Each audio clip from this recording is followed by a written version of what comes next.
ಆಗಿನ BJP ಸರ್ಕಾರ ಕೊಟ್ಟಂಥ ಒಂದು ಸ್ಟ್ರಾಂಗ್ ಸಪೋರ್ಟ್ ಬೆಂಬಲದಿಂದಾಗಿ ಮಾತ್ರ ಆಗಿದೆ. ಬೇರೆ ಯಾವ ಸರ್ಕಾರದ್ರಿಗೆ ಹೊತ್ತು ಕೂಡ ಆಗ್ತಿರ್ಲಿಲ್ಲ, ಅಷ್ಟು ಸಮಸ್ಯೆ ಇತ್ತು. ಜನರಿಗೆ ಸೇವೆ ಮಾಡಲಿಕ್ಕೆ ಯಾಕೆ ಇನ್ನೂ ಭಗವಂತ ನನಗೊಂದು ಅವಕಾಶ ಕೊಟ್ಟಿದ್ದಂಗೆ ಒಂದು ಕಡೆ ಫ್ಯಾಮಿಲಿಗೆ ತೊಂದರೆ ಆದರೂ ಪರವಾಗಿಲ್ಲ, ನಾನು ಒಂಥರ ಖಡಾಖಂಡಿತವಾಗಿ ಮಾತಾಡೋನು, ನೇರವಾಗಿ ಮಾತಾಡೋನು, ಸುಳ್ಳು ಭರವಸೆಗಳನ್ನು ಕೊಡುವ ಅಲ್ಲ. ನನ್ನ ಅಧಿಕಾರಕ್ಕೆ ರಿಟೈರ್ಡ್ ಆಗಿರೋದು. ರಾಜಕೀಯದಲ್ಲಿ ಸುಳ್ಳು ಹೇಳಿ ರಾಜಕೀಯಕ್ಕೆ ಬರೋರೇ ಭಾಳ. ಇವತ್ತು ಇದಕ್ಕೆ ಏನು ಬೇಕು ಎಲ್ಲ ನಮ್ಮನ್ನು ಸುಳ್ಳು ಹೇಳ್ತಾರೆ, ನಾಳೆ ಅದನ್ನು ನಾನೆಲ್ಲಿ ಹೇಳಿದ ಅಂತ ಹೇಳ್ತಾರೆ. ಅದೊಂದೇನೋ ನನ್ನ ವೀಕ್ನೆಸ್ ಇರಬೇಕು. ಕೆಲವು ನೇರ ನುಡಿಗಳು ಕೆಲವ್ರಿಗೆ ಇಡಿಸೋದಿಲ್ಲ. ಹಾಯ್ ಹೆಲೋ ನಮಸ್ತೆ ವೀಕ್ಷಕರೇ. ಇಂದು ಕಲ್ಯಾಣ ಕರ್ನಾಟಕ ಭಾಗದಲ್ಲಿ ನ್ಯೂಸ್ 43 ಇಂಡಿಯಾ ತಂಡ ಇನ್ ಸರ್ವೇದಿಂದ ಭೇಟಿ ಮಾಡಲಾಗಿದೆ. ಭೇಟಿ ಮಾಡಿರ್ತಕ್ಕಂಥ ವಿಶೇಷತೆ, ಭೇಟಿ ಮಾಡಿರ್ತಕ್ಕಂಥ ಮೂಲ ಅಜೆಂಡಾ 2.5 ವರ್ಷದ ರಾಜ್ಯ ಸರ್ಕಾರ, 11.5 ವರ್ಷದ ಕೇಂದ್ರ ಸರ್ಕಾರ, 1.5 ವರ್ಷದ BJP JDS ಮೈತ್ರಿ ವಿಷಯದಲ್ಲಿ ಮತ್ತು ಮುಂಬರ್ತಾ ಇರುವಂಥ 2028-29 ಭವಿಷ್ಯದ ಮತ್ತು ಮುನ್ನಡೆಯುವ ಸರ್ಕಾರ ಯಾವುದು? ಕೇಂದ್ರದಲ್ಲಿ BJP ಸರ್ಕಾರನೇ ಕಂಟಿನ್ಯೂ ಆಗಬಹುದಾ? ರಾಜ್ಯದಲ್ಲಿ ಕಾಂಗ್ರೆಸ್ ಸರ್ಕಾರನೇ ಮುಂದೆ 29ಕ್ಕೆ ಕಾಲಿಡಬಹುದಾ? ಅಥವಾ ವೋಟ್ ಚೋರ್ ವಿಷಯ ಅನ್ನೋದು ಇದು ಸತ್ಯನಾ, ಇದು ಸುಳ್ಳ? ಮತ್ತು ಈಗಿನ ರಾಜ್ಯ ಸರ್ಕಾರ ಕ್ಯಾಬಿನೆಟ್ನಲ್ಲಿ ಒಂದು ಅಂತ್ಯ ನಿರ್ಧಾರಕ್ಕೆ ಬಂದಿದೆ. ಅದು ಏನಂತೇಳಿದೆ, EVM ಮಷಿನ್ ಬದಲವಾಗಿ ನಮಗೆ ಹಳೆ ಕಾಲದ್ದೇ ಪೇಪರ್ ಬೇಕು ಅನ್ನುವಂಥ ವಿಷಯಗಳನ್ನು, ಬ್ಯಾಲೆಟ್ ಪೇಪರ್ ವಿಷಯಗಳ ಬಗ್ಗೆ ಕೂಡ ಮಾತಾಡ್ತಾ ಇದ್ದಾರೆ. ಇವೆಲ್ಲ ವಿಷಯಗಳ ಬಗ್ಗೆ ನ್ಯೂಸ್ 43 ಇಂಡಿಯಾದಿಂದ ಜನಸಾಮಾನ್ಯರ ಹತ್ರ, ಪಕ್ಷಾತೀತವಾಗಿ ಇದ್ದಿರ್ತಕ್ಕಂಥ ಮುಖಂಡರ ಹತ್ರ, ಕಾಂಗ್ರೆಸ್ ಆಗಿರಲಿ, BJP ಆಗಿರಲಿ, JDS ಆಗಿರಲಿ, ಅಥವಾ ಸ್ವತಂತ್ರ ಅಭ್ಯರ್ಥಿಗಳಾಗಿರಲಿ, ಸ್ವತಂತ್ರ ಡಿಫೀಟ್ ಆಗಿರ್ತಕ್ಕಂಥ ಪರಾಜಿತ ಆಗಿರ್ತಕ್ಕಂಥವ್ರಾಗಿರಲಿ, ಅವ್ರ ಜೊತೆ ಎಲ್ಲ ಕೂಡಿಕೊಂಡು ಕೆಲವೊಂದಿಷ್ಟು ವಿಚಾರಗಳ ಬಗ್ಗೆ ನಾವು ಕ್ಲಾರಿಫೈ ಮತ್ತು ವಿಸ್ತಾರವಾಗಿ ಚರ್ಚೆ ಮಾಡಲಿಕ್ಕೆ ಹೊರಟಿರ್ತಕ್ಕಂಥ ನ್ಯೂಸ್ 43 ಇಂಡಿಯಾ ತಂಡ ಮತ್ತು ಇನ್ ಸರ್ವೇದಿಂದ ಕಲ್ಯಾಣ ಕರ್ನಾಟಕ ಭಾಗದಲ್ಲಿ ನೂತನವಾಗಿ ಜಿಲ್ಲೆಯಾಗಿ ಆ ಜಿಲ್ಲೆ ವ್ಯಾಪ್ತಿಯಲ್ಲಿ ಭೇಟಿ ಕೊಟ್ಟಿರ್ತಕ್ಕಂಥ ವಿಜಯನಗರ ಜಿಲ್ಲೆಯ ಹೂವಿನ ಹಡಗಲಿ ವಿಧಾನಸಭಾ ಕ್ಷೇತ್ರದ 2018ರಲ್ಲಿ ಸ್ವತಂತ್ರ ಅಭ್ಯರ್ಥಿಯಾಗಿ 44,919 ಮತವನ್ನು ಪಡೆದಿರ್ತಕ್ಕಂಥವ್ರು ಪ್ರಥಮ ಬಾರಿಯ ರಾಜಕೀಯಕ್ಕೆ ಪ್ರವೇಶ ಮಾಡಿರ್ತಕ್ಕಂಥ ಸಂದರ್ಭದಲ್ಲಿ 2016ರಲ್ಲಿ ಇವರು ರಿಟೈರ್ಮೆಂಟ್ವಾಗಿ ಈ ಕ್ಷೇತ್ರಕ್ಕೆ ರಾಜಕೀಯಕ್ಕಿಂತ ನಾನು ವಿಶ್ರಾಂತಿ ಪಡೆಯುವಂಥ ಸಮಯ, ನನಗೆ ರಾಜಕಾರಣ ಬೇಡ, ವಿಶ್ರಾಂತಿ ಪಡೆಯುವಂಥ ಸಮಯ, ಸಾಕಷ್ಟು ಸೇವೆ ಮಾಡಿದ್ದೇನೆ, ಈಗ ನನ್ನ ಕುಟುಂಬ, ನನ್ನ ಮಕ್ಕಳು, ನನ್ನ ಮೊಮ್ಮಕ್ಕಳು, ನಮ್ಮ ಧರ್ಮಪತ್ನಿಯರು ಮತ್ತು ನನ್ನ ಫ್ಯಾಮ್ಲಿ ಅಂದ್ಕೊಂಡು ಜೀವನ ಸಾಗಿಸ್ಬೇಕಾದ ಸಂದರ್ಭದಲ್ಲಿ, ಆದರೆ ನಾವು ನಿಮ್ಮನ್ನು ಬಿಡೋದಿಲ್ಲ, ನೀವು ನಿಮ್ಮ ಕುಟುಂಬಕ್ಕೆ 24 ತಾಸಿನಲ್ಲಿ 10 ತಾಸು ಆ ಕಡೆ ಕೊಡಿ, 14 ತಾಸನ್ನು ನೀವು ನಮಗೆ ಈ ಕಡೆ ಕೊಡಬೇಕಂತೇಳಿ ಇವರನ್ನು ಚಾಲೆಂಜ್ ಮಾಡಿ ಈ ಕ್ಷೇತ್ರದನ್ನು ಕರೆದುಕೊಂಡು ಬಂದರೂ ಕೂಡ ಪ್ರಥಮ ಬಾರಿಗೆ ನಾನು ನೋಡಿದ ಪ್ರಕಾರ ರಾಜಕೀಯಕ್ಕೆ ಪ್ರವೇಶ ಮಾಡಿರ್ತಕ್ಕಂಥ ಸಂದರ್ಭದಲ್ಲಿ ಪ್ರಥಮ ಬಾರಿಗೆ ಯಾರೂ ಕೂಡ ಸ್ವತಂತ್ರ ಅಭ್ಯರ್ಥಿಗೆ ಇಷ್ಟು ಓಟು ತಗೊಳ್ಳಿಕ್ಕೆ ಅಸಾಧ್ಯವಾಗಿರ್ತಕ್ಕಂಥ ಸಂದರ್ಭದಲ್ಲಿ 44,919 ಮತವನ್ನು ಪಡೆದುಕೊಂಡರು. ಆದರೆ 2023ರಲ್ಲಿ ಇವರಿಗೆ ಅವಕಾಶ ಸಿಕ್ಕಿದರೆ ಇಲ್ಲಿ ಭಾರತೀಯ ಜನತಾ ಪಕ್ಷ ಅನ್ನೋದಕ್ಕಿಂತ ಒಂದು ಸ್ವಾಭಿಮಾನಕ್ಕೆ ಗೆಲುವಾಗ್ತಾ ಇರುವಂಥ ವಿಷಯಗಳನ್ನು, ಈ ವ್ಯಕ್ತಿ ಮತ್ತಾರೂ ಅಲ್ಲ, ಊದು ಗಂಗಪ್ಪ ಅವರು. ಊದು ಗಂಗಪ್ಪ ಅಂದ ತಕ್ಷಣ ಈ ಕ್ಷೇತ್ರದಲ್ಲಿ ಅಭಿವೃದ್ಧಿ ಹರಿಕಾರ ಅಂಥೇಳಿ ಅಂತಾರೆ, ಕುಡಿಯಲಿಕ್ಕೆ ನೀರು ಕೊಟ್ಟಿರ್ತಕ್ಕಂಥ ವ್ಯಕ್ತಿ ಅಂತಾರೆ, ಹೊಟ್ಟೆಗೆ ಅನ್ನ ಹಾಕಿರ್ತಕ್ಕಂಥ ವ್ಯಕ್ತಿ ಅಂತಾರೆ, ನಮ್ಮ ಜಾನುವಾರುಗಳಿಗೆ ಹಸಿರನ್ನು ಕೊಟ್ಟಿರ್ತಕ್ಕಂಥ ವ್ಯಕ್ತಿ ಅಂತಾರೆ. ಇವೆಲ್ಲ ವಿಷಯಗಳನ್ನು ಮಾತನಾಡ್ಲಿಕ್ಕೆ ಹೊಟ್ಟಿರ್ತಕ್ಕಂಥ ಮಾನ್ಯ ಶ್ರೀ ಊದು ಗಂಗಪ್ಪ ಅವ್ರ ಬಗ್ಗೆ ಮಾತನಾಡ್ತಾ ಇದ್ದಾರೆ. ಬನ್ನಿ ವೀಕ್ಷಕರೇ, ಈ ಸಂದರ್ಶನ ಜರ್ನಿಯನ್ನು ಪ್ರಾರಂಭ ಮಾಡೋಣ. ಈ ಯಶೋಗಾಥೆ, ಡೆವಲಪ್ಮೆಂಟ್ ವಿಷಯ ಮತ್ತು ನೀರಾವರಿ ವಿಷಯ ಇವೆಲ್ಲ ಏನಿರ್ಬೋದು ಈ ಬಗ್ಗೆ ಚರ್ಚೆ ಮಾಡೋಣ. ಈ ಸಂದರ್ಶನ ಜರ್ನಿಯನ್ನು ಪ್ರಾರಂಭ ಮಾಡೋಣ. ನಮಸ್ಕಾರ ಸರ್. ನಮಸ್ಕಾರ. ಚೆನ್ನಾಗಿದ್ದೀರಾ? ಆರಾಮಿದ್ದೇನೆ. ಆರೋಗ್ಯ ಹೇಗಿದೆ ಸರ್? ಫೈನ್. ಓಕೆ, ಒಂದು ಕ್ವಶನ್ ನಿಮ್ಮ ಆರೋಗ್ಯದ ಕಡೆ. ಓಕೆ, ಎಷ್ಟಿರ್ಬೋದು ಸರ್ ನಿಮ್ಮನ್ನು ಈಗ ವಯಸ್ಸು? ನಿಮ್ಮದು ಸತ್ಯ ಹೇಳಬೇಕು, ಅದೇ ಒಬ್ಬೊಬ್ಬರು ವಯಸ್ಸು ತೋರಿಸೋಕೊಳ್ಳಂಗಿಲ್ಲ, ಅದಕ್ಕೆ ಹೇಳ್ತಾ ಇದ್ದೀನಿ. ಹೇಳಿ ಕೇಳಿ, ನಾನು ಸರ್ಕಾರಿ ಸೇವೆಯಿಂದ ನಿವೃತ್ತಿಯಾಗಿರುವಂಥ ವ್ಯಕ್ತಿ. Yes sir. ಸುಳ್ಳು ಹೇಳಲಿಕ್ಕೆ ಆಗಲ್ಲ. ನಾನೇನಾರು ಸುಳ್ಳು ಹೇಳಿದರೆ ನಿಮ್ಗೆ ದಾಖಲೆಗಳಿಂದ ನೀವು ಪಡೆದುಕೊಳ್ಬೋದು. Yes sir. ಆದ್ದರಿಂದ ನಾನು ರಿಟೈರ್ಡ್ ಆಗಿ 9 ವರ್ಷ ಆಗಿದೆ. ನನ್ನ ವಯಸ್ಸು 69 ವರ್ಷ. 69 ವಯಸ್ಸು. ತಪ್ಪಿ 19 ತಂದಿದ್ದೇನೆ. ಇಲ್ಲ ಅದು ವೋಟಿಂಗ್ದು ಹೇಳ್ತಾ ಇದ್ದಲ್ಲ, ಆ 19 ಇಲ್ಲಿ ಬಂದದ್ದು ಅಷ್ಟೇ. ಸರಿ ಸರ್, 9 ವರ್ಷ ಆಯಿತು ತಾವು ನಿವೃತ್ತಿ ಪಡೆದುಕೊಂಡು. ಈ ನಿವೃತ್ತಿಗಿಂತ ಈ ತಾವು ಅಧಿಕಾರಿಕ್ಕಿಂತ ನಿಮ್ಮ ಜೀವನ, ನೀವು ಕಲ್ತಿರ್ತಕ್ಕಂಥ ಉದ್ಯೋಗ, ನೀವು ಕಲ್ತಿರ್ತಕ್ಕಂಥ ಶಿಕ್ಷಣ, ತಾವು ಗೌರ್ಮೆಂಟ್ ಅಧಿಕಾರಿಯಾಗಿ ಬರೋಕ್ಕಿಂತ ಮುಂಚೆ ತಾವು ತಮ್ಮನ್ನು ತಾವು ಯಾವ ಉದ್ಯೋಗದಲ್ಲಿ ತೊಡಗಿಸ್ಕೊಂಡಿದ್ರಿ, ನಿಮ್ಮ ಕುಟುಂಬ, ನಿಮ್ಮ ಫ್ಯಾಮಿಲಿ ಮತ್ತು ನಿಮಗೆ ಇದ್ದಿರ್ತಕ್ಕಂಥ ತಂದೆ ತಾಯಿ ಅಣ್ಣ ತಮ್ಮ ಬಂಧು ಬಳಗ, ಶಾರ್ಟಾಗಿ ತಿಳಿಸ್ಬೇಕಂದ್ರೆ ನಿಮ್ಮ ಕುಟುಂಬದ ಬಗ್ಗೆ ಸರ್ ವಿವರಣೆ ಕೊಡಿ ಸರ್. ನಾನು ಮೂಲತಃ ದಾವಣಗೆರೆ ತಾಲೂಕಿನ ಒಡ್ನಳ್ಳಿ ಅಂತ ಒಂದು ಚಿಕ್ಕ ಗ್ರಾಮಕ್ಕೆ ಸೇರಿದವನು. ಕೇವಲ 5-6 ಕಿಲೋಮೀಟರ್ ದೂರ ದಾವಣಗೆರೆಯಿಂದ. ಅದು ಮೂಲತಃ ಮಾಯಕೊಂಡ ವಿಧಾನಸಭಾ ಕ್ಷೇತ್ರ, ಈಗ ಪ್ರೆಸೆಂಟ್. ನಾವೆಲ್ಲ ಕಲ್ತಿದ್ದು ನಮ್ಮೂರಲ್ಲಿ 4ನೇ ಕ್ಲಾಸ್, ನಮ್ಮ ಪಕ್ಕದ ಊರು ಕಲಪನಹಳ್ಳಿ ಅಂತ 7ನೇ ಕ್ಲಾಸ್ ತನಕ, ಇನ್ನೊಂದು ಸ್ವಲ್ಪ ಮುಂದೆ ಆನಗೋಡು ಅಂತ ಊರಿನಲ್ಲಿ PUC ತನಕ. ನಾನು ಎಲ್ಲೆಲ್ಲಿ ಕಲ್ತಿದ್ದೀನಲ್ಲ, ನಾನು ಇಡೀ ಕ್ಲಾಸ್ಗೆ, ಇಡೀ ಸ್ಕೂಲ್ಗೆ ನಂಬರ್ 1 ನಾನು. ಫಸ್ಟ್ ರ್ಯಾಂಕ್, ನಾನು ಮೆರಿಟ್, ನಂಬರ್ 1 ಮೆರಿಟ್ ಸ್ಟೂಡೆಂಟ್ ನಾನು. PUCಯಲ್ಲಿ ಅಷ್ಟೇ, SSLCಯಲ್ಲೂ ಅಷ್ಟೇ. ಆವಾಗ 7th standard even public exam ಇತ್ತು, ಅಲ್ಲಿ ನಾನು ನಂಬರ್ 1.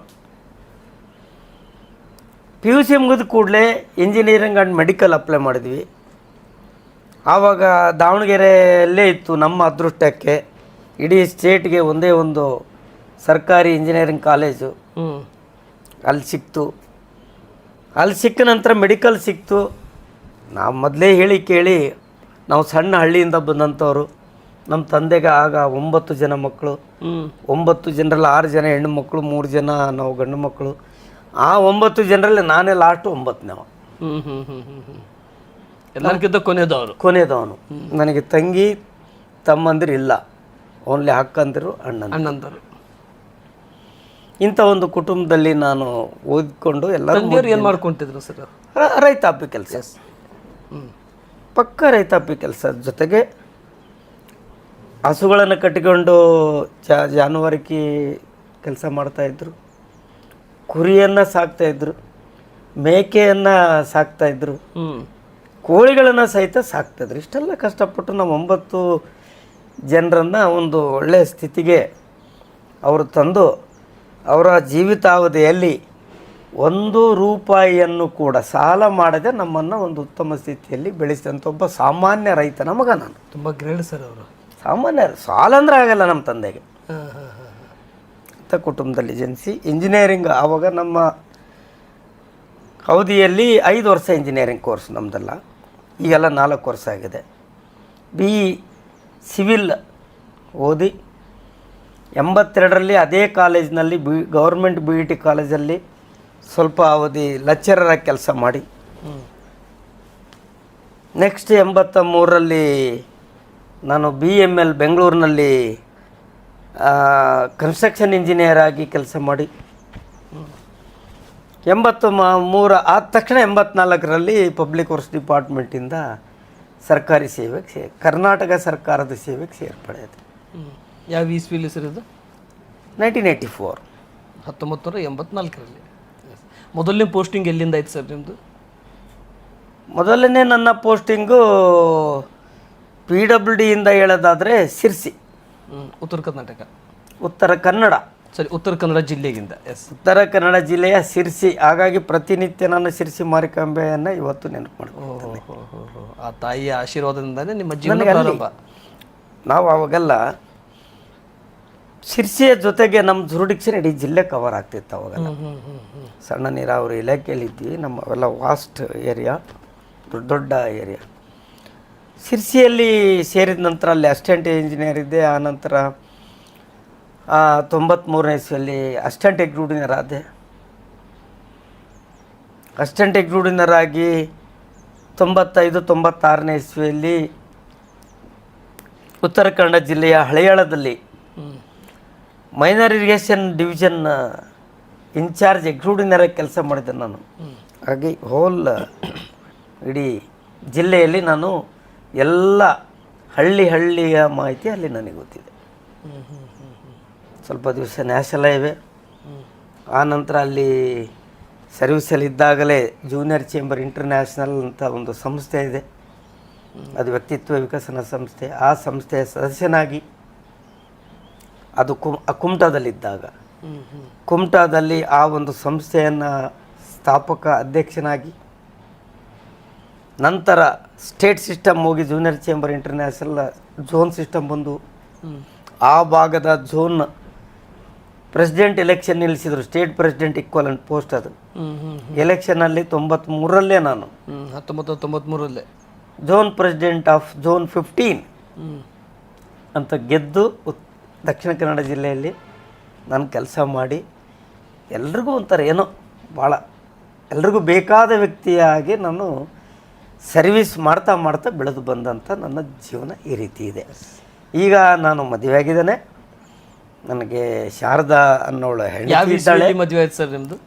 1985 85ರಲ್ಲಿ. ನನಗೆ 3 ಜನ ಮಕ್ಕಳಿದ್ದಾರೆ. 2 ಹೆಣ್ಣು ಮಕ್ಕಳು, ಒಬ್ಬ ಗಂಡು ಹುಡುಗ. ಹಿರಿಯವಳನ್ನು ಮದುವೆ ಮಾಡಿದ್ದೇನೆ. 2ನೇವಳು ಡಾಕ್ಟ್ರ್ ಇದ್ದಾಳೆ, MBBS ಮುಗಿಸಿ.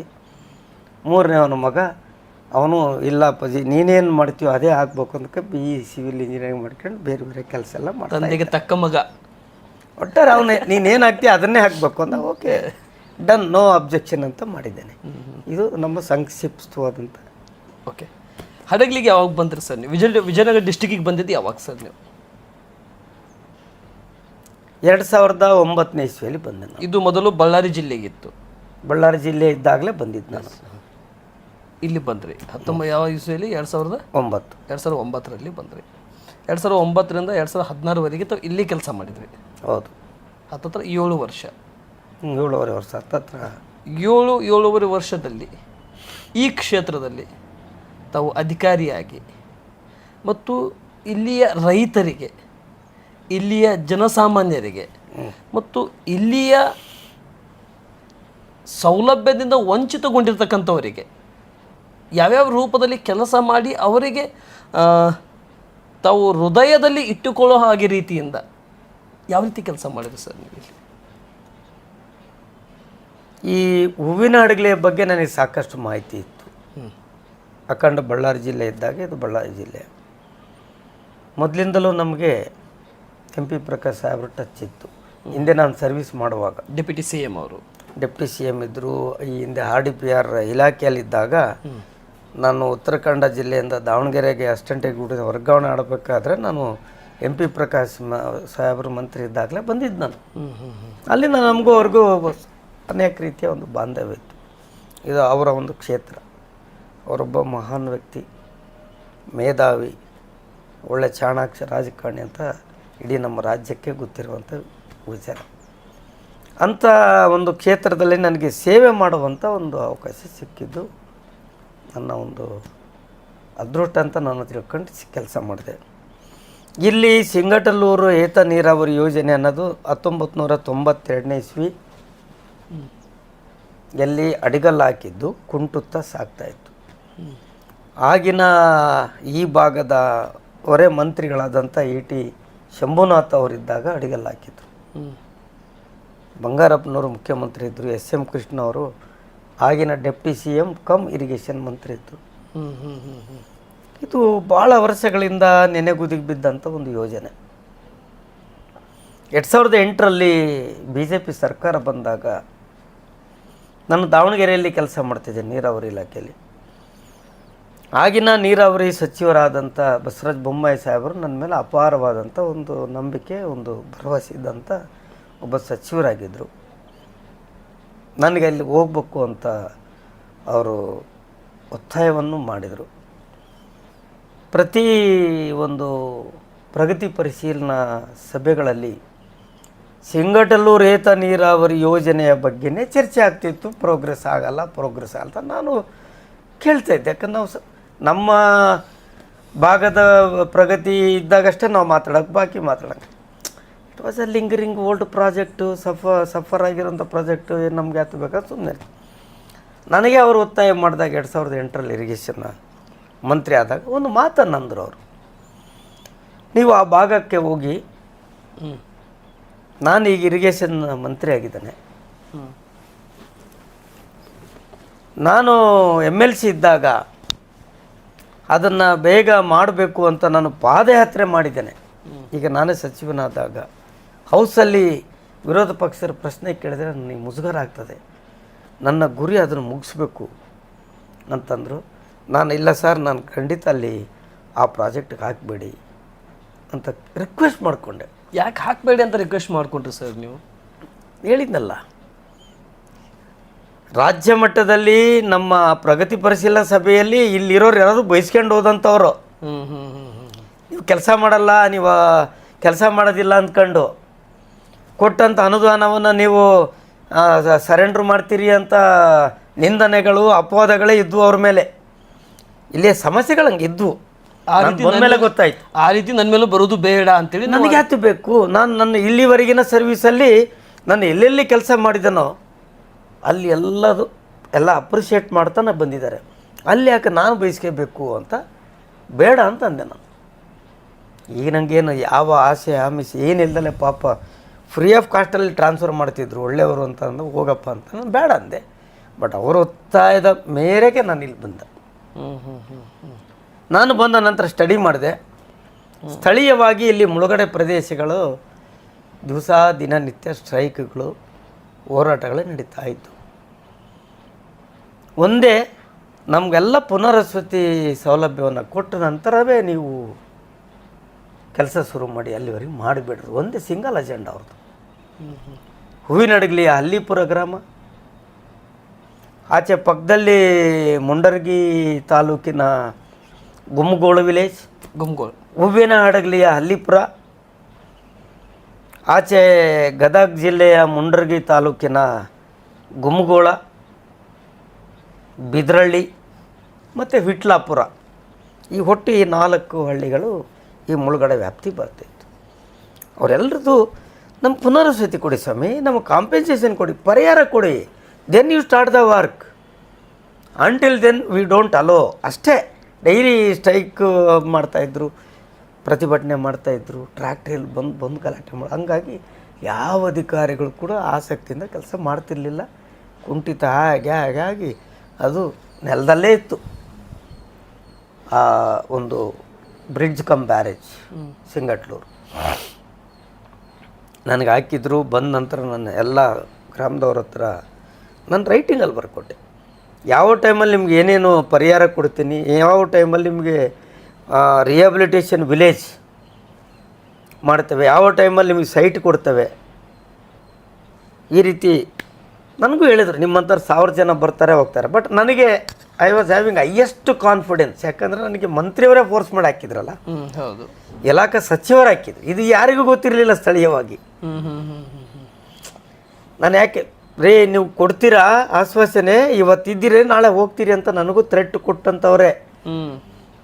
ಅವ್ರಿಗೆ ಕುರ್ಚಿ ಹಾಕ್ತೀರಿ, ಕುರ್ಚಿಯಲ್ಲಿ ನೆಲದ ಮೇಲೆ ಕೂರಿ ಅಂದರು ಪ್ರತಿಭಟನಾಕಾರರು. ಅವಾಗ ಸಾಕಷ್ಟು ಹೇಳನಕಾರಿ ಮಾತಾಡಿದ್ದಾರೆ. ನಾನೆಲ್ಲ ಸೇರಿಸ್ಕೊಂಡಿದ್ದೇನೆ. ಒಂದಿನ ಕುರ್ಚಿ ತಂದರು, ಧೂಳರ್ಸ್ಬೇಡ್ರಿ, ಧೂಳಲ್ಲೇ ಕೂರಿಲಿ ಅವರು ಅಂದರು. ತೊಂದರೆ ಇಲ್ಲಪ್ಪ, ನಾನು ಸರ್ಕಾರಿ ಕೆಲಸಕ್ಕೆ ಬಂದವನು ಅಂದ್ಕೊಂಡು ಎಲ್ಲ ಅನುಭವಿಸಿದ್ದೇನೆ. ಬರ್ತಾ ನಾನು ಆಶ್ವಾಸನೆ ಕೊಟ್ಟ ರೀತಿಯಲ್ಲಿ ಅವ್ರಿಗೆ ಡೇಟ್ ಕೊಟ್ಟಿದ್ದೆ. ನಾನು ಆ ಡೇಟ್ಗಿಂತ ಮುಂಚಿತವಾಗಿ ಒಂದೊಂದೇ ಮಾಡ್ತಾ ಬಂದಾಗ ಅವ್ರಿಗೂ ಭರವಸೆ ಮೂಡ್ತು. ನಮ್ಮ ಕೆಲಸಕ್ಕೂ ಸಹಕಾರ ಕೊಟ್ಟರು. ನಮ್ಮ ಕೆಲಸ ಮಾಡಿದ್ವಿ. ಕೇವಲ 3 ವರ್ಷಗಳಲ್ಲಿ ಆ ಒಂದು ಮೇನ್ ಡ್ಯಾಮನ್ನು ಕಂಪ್ಲೀಟ್ ಮಾಡಿ, ಈ ಬಲಗಡೆ ವ್ಯಾಪ್ತಿಯಲ್ಲಿ ಬರುವಂಥ 2 ಲಿಫ್ಟ್ಗಳನ್ನು ಮಾಡಿ ಈ ಭಾಗಕ್ಕೆ ನೀರು ಕೊಟ್ಟಿದ್ದು ಪ್ರಪ್ರಥಮ ಹಂತದಲ್ಲಿ. ಎಷ್ಟು ಹಳ್ಳಿ ಇರ್ಬೋದು ಸರ್ ಅಂದಾಜ? ಎಷ್ಟು ಹಳ್ಳಿಗೆ ನೀರು ಪೂರೈಕೆ ಆಗಿರ್ಬೋದು ಇಲ್ಲಿ ಈ ಭಾಗದಲ್ಲಿ? ಈ ಭಾಗದಲ್ಲಿ ಒಂದು 26 ಹಳ್ಳಿ ಕವರ್ ಆಗ್ತದೆ. 25 ಹಳ್ಳಿ. ಆ ಭಾಗದಲ್ಲಿ ಬಹಳ ಆ ಭಾಗದಲ್ಲಿ ನೀರಾವರಿ ಪ್ರದೇಶ ಹೆಚ್ಚಿದೆ. ಗದಗ ಜಿಲ್ಲೆ ವ್ಯಾಪ್ತಿಗೆ ನೀವು ಬರೋದಾದರೆ ಮುಂಡರಗಿ ತಾಲೂಕು ಬರುತ್ತೆ, ರೋಣ ತಾಲೂಕು ಬರುತ್ತೆ, ಗದಗ ಬರುತ್ತೆ, ಪಾರ್ಟ್ ಆಫ್ ನರಗುಂದ ಕ್ಷೇತ್ರನೂ ಬರ್ತದೆ. ಲಕ್ಷ್ಮೇಶ್ವರ ಕೂಡ ಬರ್ಬೋದಲ್ಲ ಸರ್? ಲಕ್ಷ್ಮೇಶ್ವರ ಶಿರಟ್ಟಿ ನಾವೆಲ್ಲ ಮುಂಡ್ರಗಿ ಇತ್ತು, ಈಗ ತಾಲೂಕು ಸಪ್ರೇಟ್ ಆಗಿದೆ. ಶಿರಟ್ಟಿ ಕ್ಷೇತ್ರ ಇರ್ಬೋದು, ಬಟ್ ಮುಂಡ್ರಗಿನೇ ತಾಲೂಕು ಆಯ್ತಲ್ಲ. ಲಕ್ಷ್ಮೇಶ್ವರ ಹೀಗಾಗಿದೆ. ಅದೇ ರೀತಿ ನಾವು ಕೊಪ್ಪಳಕ್ಕೆ ಹೋದರೆ ಅಪ್ ಟು ಕೊಪ್ಪಳ ನ್ಯಾಷನಲ್ ಹೈವೇಯಲ್ಲಿ ಒಂದು ಹಳ್ಳಿ ಬರ್ತದೆ, ನಮ್ಮ ಬಸವರಾಜ ರಾಯರೆಡ್ಡಿ ಸಾಹೇಬರ ವಿಲೇಜ್. ಅಲ್ಲಿ ಒಂದು ತಳಕಲ್ಲು ಗ್ರಾಮ ಅಂತ ಬರ್ತದೆ, ಅಲ್ಲಿವರೆಗೂ ವ್ಯಾಪ್ತಿ ಕವರ್ ಆಗ್ತದೆ. ನಂತರದಲ್ಲಿ ಆ ಕಡೆ ಮಾಡಿದ್ವಿ. ಎಷ್ಟು ವರ್ಷ ತೊಗೊಂಡ್ರಿ ಸರ್ ಈ ಪ್ರಾಜೆಕ್ಟ್ ಕಂಪ್ಲೀಟ್ ಮಾಡಲಿಕ್ಕೆ ನೀವು ನಿಮ್ಮ ಸರ್ವಿಸ್ನಲ್ಲಿ? ನಾನು ಹೇಳಿದ್ನಲ್ಲ, ಮುಖ್ಯವಾದ ಲಿಫ್ಟ್ ಸ್ಕೀಮನ್ನು ಮತ್ತು ಡ್ಯಾಮನ್ನು ಮುಗಿಸ್ಲಿಕ್ಕೆ ಕೇವಲ 3-3.5 ವರ್ಷದಲ್ಲಿ ಮಾಡಿದ್ದೇನೆ. ಮುಖ್ಯವಾದ ಕಾಲುವೆಗಳನ್ನು ಮಾಡಲಿಕ್ಕೆ ತೆಗೆದುಕೊಂಡಂಥ ಅವಧಿ ಬರೀ 3.5-4 ವರ್ಷ. ಆಗಿನ BJP ಸರ್ಕಾರ ಕೊಟ್ಟಂಥ ಒಂದು ಸ್ಟ್ರಾಂಗ್ ಸಪೋರ್ಟ್, ಬೆಂಬಲದಿಂದಾಗಿ ಮಾತ್ರ ಆಗಿದೆ. ಬೇರೆ ಯಾವ ಸರ್ಕಾರ ಇದ್ರೆ ಇವತ್ತು ಕೂಡ ಆಗ್ತಿರ್ಲಿಲ್ಲ, ಅಷ್ಟು ಸಮಸ್ಯೆ ಇತ್ತು. ನಿಜವಲ್ಲ, BJP ಸರ್ಕಾರ ಬಂದಿದ್ದಕ್ಕೆ ಆಗಿನ ಮುಖ್ಯಮಂತ್ರಿಗಳಾದಂಥ ಯಡಿಯೂರಪ್ಪ ಸಾರ್ ಇರ್ಬೋದು, ಯಾರು ಏನೇನು ಒಂದು ಚಕಾರಿತ್ಲಾರ್ದಂಗೆ ನಾವು ಯಾವ ರೀತಿ ಸ್ಪೀಡಲ್ಲಿ ಮಾಡಿದೋ ಅಷ್ಟು ಸ್ಪೀಡಲ್ಲಿ ಇದಕ್ಕೆ ಫಂಡ್ಸ್ ಎಲ್ಲ ಅಲಾಟ್ ಮಾಡಿದ್ದಾರೆ. ಅವ್ರಿಗೆಲ್ಲರಿಗೂ ಸಂಬಂಧಪಟ್ಟವ್ರು ಪೇಮೆಂಟ್ ಕೊಟ್ಟಿದ್ದೇವೆ, ಕೆಲಸ ಮುಗಿದಿದೆ. ಆದರೆ ಇನ್ನೂ ಕೆಲವು ಭಾಗದ ಅಲ್ಲಿ ಹೆಚ್ಚಿನ ನೀರಾವರಿ ಪ್ರದೇಶ ಆಗಬೇಕಂತ ಆ ಭಾಗದಲ್ಲಿ ಗದಗ ಮತ್ತು ಕೊಪ್ಪಳ ಜಿಲ್ಲೆಯಲ್ಲಿ ಇಲ್ಲಿ ನಾವು ಫ್ಲೋ ಇರಿಗೇಷನ್ ಮಾಡಿದೆವು, ಕಾಲುವೆ ಮೂಲಕ ನೀರು ಕೊಡುವಂಥದ್ದು. ಆ ಕಡೆ ಡ್ರಿಪ್ ಇರಿಗೇಷನ್ ಮಾಡಬೇಕು ಅಂತ ಡಿಸಿಷನ್ ತೊಗೊಂಡ್ರಿಂದ ಸ್ವಲ್ಪ ಡಿಲೇ ಆಯಿತು. ಅದು ಈಗಲೂ ಕೂಡ ಡ್ರಿಪ್ ಇರಿಗೇಷನ್ ಮಾಡ್ತಾ ಇದ್ದಾರೆ. ಇದು ಆ ಯೋಜನೆಯ ಒಂದು ಮಾಹಿತಿ. ಸರಿ, ತಾವು ಒತ್ತಾಯಪೂರ್ವಕವಾಗಿ ಬಂದಿರತಕ್ಕಂಥ ಈ ಕ್ಷೇತ್ರಕ್ಕೆ ಎಷ್ಟು ತೃಪ್ತಿ ಕೊಟ್ಟಿದೆ ಸರ್? ನೀವು ರಿಟೈರ್ಮೆಂಟ್ ಆಗುವಂಥ ಸಂದರ್ಭದಲ್ಲಿ ಈ ಪ್ರಾಜೆಕ್ಟ್ ಕಂಪ್ಲೀಟ್ ಆದಮೇಲೆ ಎಷ್ಟು ತೃಪ್ತಿ ಕೊಟ್ಟಿದೆ? ಒತ್ತಾಯವಾಗಿ ನಾವು ಬಂದಿದ್ದೆ, ಸಂತೃಪ್ತಿಯಾಗಿದೆ ಅನ್ನುವಂಥ ಈ ಪ್ರಾಜೆಕ್ಟ್ 100%. ನನಗೆ ಕ್ಷೇತ್ರ ಜನತೆಗಿಂತ ಬರುವಾಗ ಒತ್ತಾಯವಾಗಿ ಬಂದರೂ ಕೂಡ ನನ್ನ ಅವಧಿಯಲ್ಲಿ ನಾನು ಮಾಡಿದಂಥ ಕೆಲಸ ಕಾರ್ಯಗಳು, ಆ ಒಂದು ಯೋಜನೆಯ ಒಂದು ಹಳೆಯ ಯೋಜನೆಯನ್ನು ಮುಗಿಸಿದ ಒಂದು ತೃಪ್ತಿ, ಜಾಬ್ ಸ್ಯಾಟಿಸ್ಫ್ಯಾಕ್ಷನ್ ಅಂತ ಹೇಳ್ತೀವಲ್ಲ, ಅದು ಅಷ್ಟಿಷ್ಟ ಹೇಳಕ್ಕೆ ಬರೋದಿಲ್ಲ. ಇಲ್ಲೇ ನಿವೃತ್ತಿನಾದ ನಾನು. ನಿವೃತ್ತಿ ಕಾರ್ಯಕ್ರಮ ಸಾಯಂಕಾಲ 5-5 ಕಾಲಕ್ಕೆ ಸ್ಟಾರ್ಟ್ ಆಗಿದ್ದು ರಾತ್ರಿ 11 ಗಂಟೆಯ ತನಕ ಇಲ್ಲಿಯ ಸಾರ್ವಜನಿಕರಿಂದ ಹಿಡಿದು ಪ್ರತಿಯೊಬ್ಬರು ಕೂಡ ನನಗೆ ಬಂದು ಆಹಾರ ಹಾಕೋದು ಹೋಗೋದು ಮಾಡಿದ್ದಾರೆ. ಜೊತೆಗೆ ಇಲ್ಲಿಯ ಮೀಡಿಯಾದವರಂತೂ ಹೇಳಬಾರ್ದು, ಎಲ್ಲರೂ ಇಲ್ಲ ನಿಮ್ಮಿಂದಾಗಿ ಈ ಯೋಜನೆ ಆಗಿದೆ ಅಂಥೇಳಿ ಎಲ್ಲರೂ ಅಪ್ರಿಷಿಯೇಟ್ ಮಾಡಿದ್ದಾರೆ. ಅದು ಎಷ್ಟು ಹಾರಗಳು ಅಂತಂದರೆ ಲೆಕ್ಕ ಮಾಡಲಿಕ್ಕಾಗಲ್ಲ, ರಾಶಿ ಬಿದ್ದಿತ್ತು ಅಷ್ಟು. ಆ ಒಂದು ತೃಪ್ತಿ ಇದೆಯಲ್ಲ, ಎಷ್ಟು ಕೋಟಿ ಗಳಿಸಿದರೂ ಸಿಗಲಾರದಂಥ ತೃಪ್ತಿ ನನಗೆ ಈ ಯೋಜನೆಯನ್ನು ಮಾಡಿದಾಗ ಸಿಕ್ಕಿದೆ. ಸರಿ ಸರ್, ತಾವು ಇಲ್ಲಿ ಬಂದಂಥ 4 ವರ್ಷದಲ್ಲಿ ಪ್ರಾಜೆಕ್ಟ್ ಕಂಪ್ಲೀಟ್ ಮಾಡಿದ್ರಿ. ಎಸ್. ನಿಮ್ಮ ನಿವೃತ್ತಿಗೆ ಉಳಿದಿರ್ತಕ್ಕಂಥ 3 ವರ್ಷ ಈ ಕ್ಷೇತ್ರದಲ್ಲಿ, ಈ ಉಳಿದಿರ್ತಕ್ಕಂಥ 3 ವರ್ಷದಲ್ಲಿ ನಿಮ್ಮ ತಲೆಯಲ್ಲಿ ತಾವು ಒಬ್ಬರಾಗಿ ಕೂತಿರ್ತಕ್ಕಂಥ ಸಂದರ್ಭದಲ್ಲಿ ಆಗಿರಲಿ ಅಥವಾ ನಿಮ್ಮ ಫ್ಯಾಮಿಲಿ ಜೊತೆ ಕೂದಂಥ ಸಂದರ್ಭದಲ್ಲಿ ಆಗಿರಲಿ, ಯಾವುದಾದ್ರೂ ಈ ಕ್ಷೇತ್ರಕ್ಕೆ ಹೊಸದಾಗಿ ಏನಾದರೂ ಇನ್ನೊಂದು ರೀತಿಯಿಂದ ಜನರಿಗೆ ಮತ್ತೊಂದು ರೀತಿಯಿಂದ ಅನುಕೂಲ ಆಗುವಂಥ ಪ್ರಾಜೆಕ್ಟ್ ಮಾಡಬೇಕಂತೇಳಿ ಯಾವುದಾದ್ರು ಯೋಚನೆ ಬಂದಿತ್ತಾ ಸರ್ ನಿಮಗೆ? ಇಲ್ಲ, ಇದು ಒಂದು ಪ್ರಾಜೆಕ್ಟ್, ಒಂದು ಯೋಜನೆ. ಪ್ರಾಜೆಕ್ಟ್ ಅನ್ನೋದಕ್ಕೆ ಕೊನೆ ಇರೋದಿಲ್ಲ, ಅಂತೆ ಇಲ್ಲ. ಟೆಂಟೇಟಿವ್ಲಿ ಒಂದು ಅಂದಾಜು ಅಂದರೆ ಏನು, ಅಂದಾಜು ನಿಮಗೆ ಗೊತ್ತಿದೆ, ನಿಮ್ಗೆ ಹೆಚ್ಚಿಗೆ ಹೇಳೋ ಅಗತ್ಯ ಇಲ್ಲ.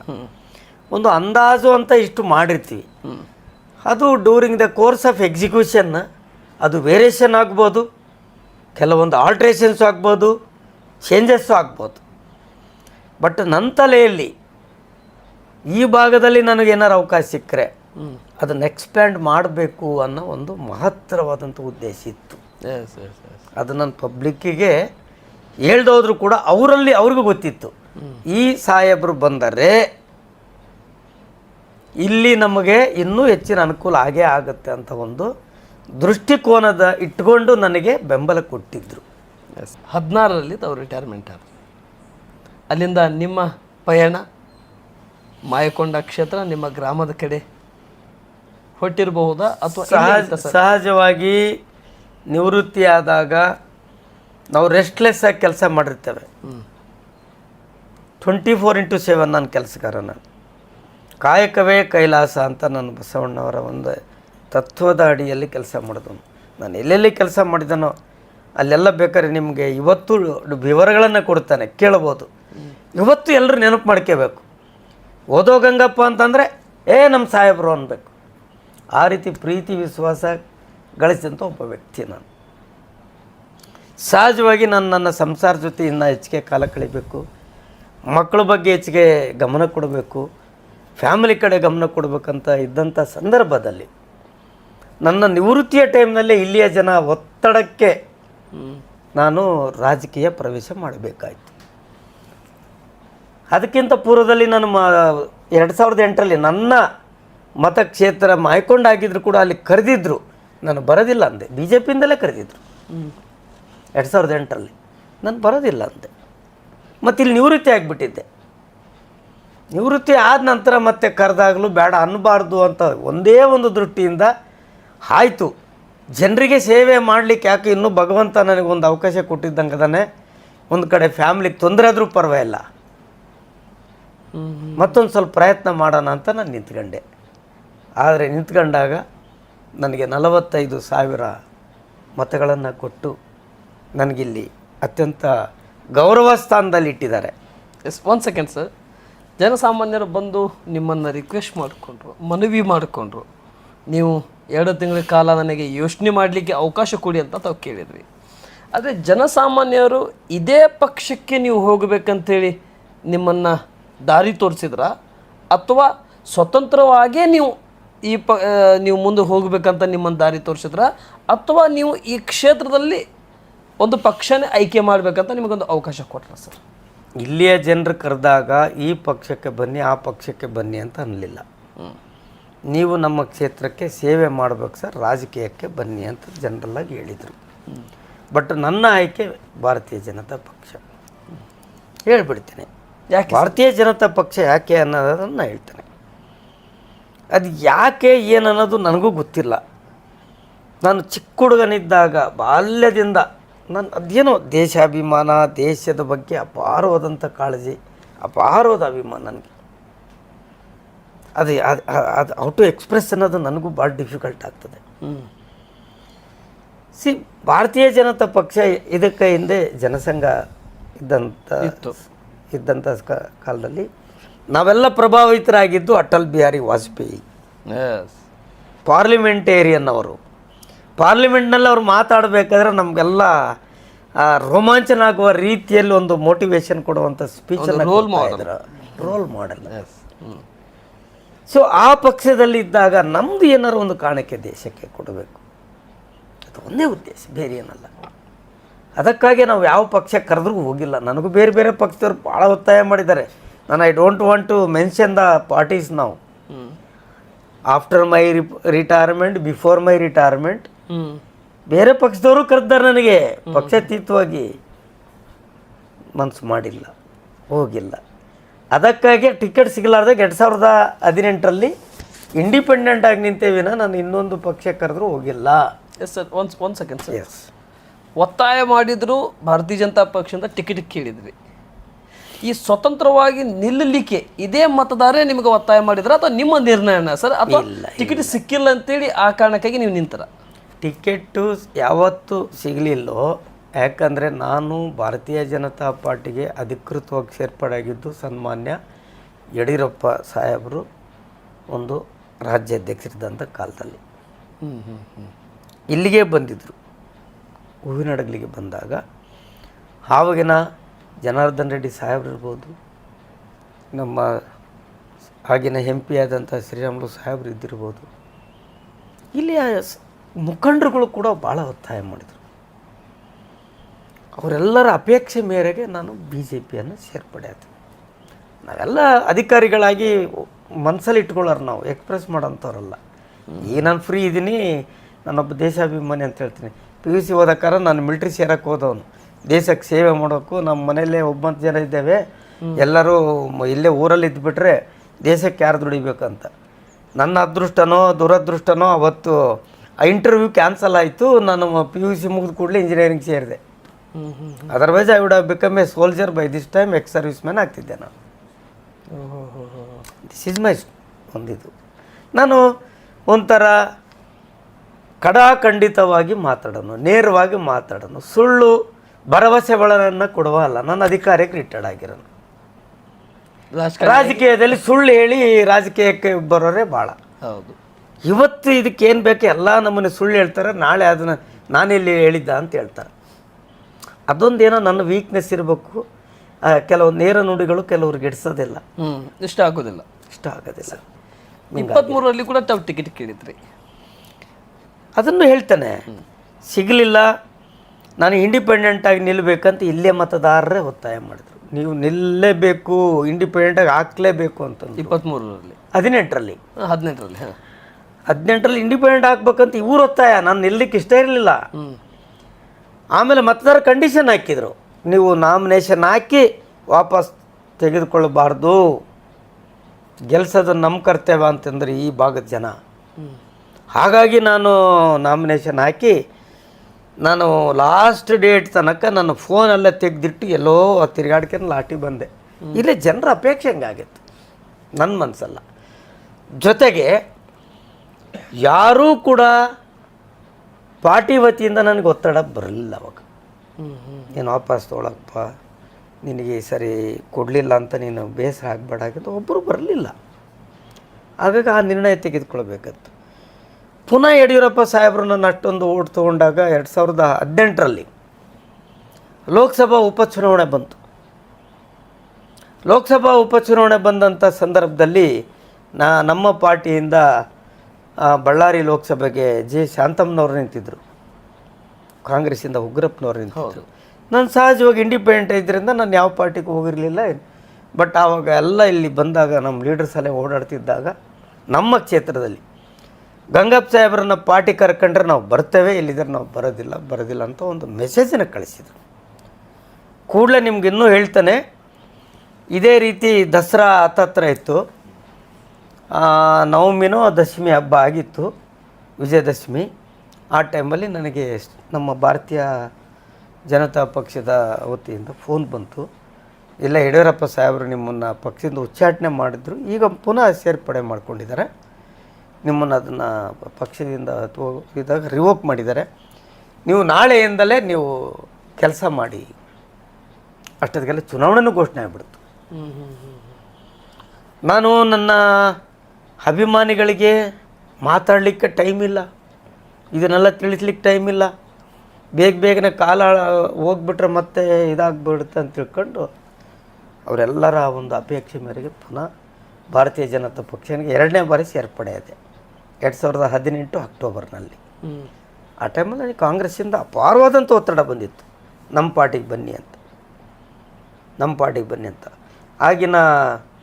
ಈಗಿನ ಉಪಮುಖ್ಯಮಂತ್ರಿಗಳು ಆಗ ಅಲ್ಲಿ ಸಚಿವರು ನಮ್ಮ ಬಳ್ಳಾರಿ ಉಸ್ತುವಾರಿ ಸಚಿವರಿದ್ದರು, ಅವ್ರ ಮೂಲಕನೂ ಒತ್ತಡ ಬಂದಿತ್ತು. 2018ರಲ್ಲಿ 13ರಿಂದ 18ರವರೆಗೆ ಆಗಿದ್ದರು. ಸರಿ, 18ರಲ್ಲಿ JDS ಮತ್ತು BJP ನಡುವೆ ಕಾಂಗ್ರೆಸ್ ಸರ್ಕಾರ ಮೈತ್ರಿ ಸರ್ಕಾರ ಇದ್ದಾಗ ಮಾನ್ಯ DK ಶಿವಕುಮಾರ್ ಸಾಹೇಬರು ಬಳ್ಳಾರಿ ಉಸ್ತುವಾರಿ ಸಚಿವರು.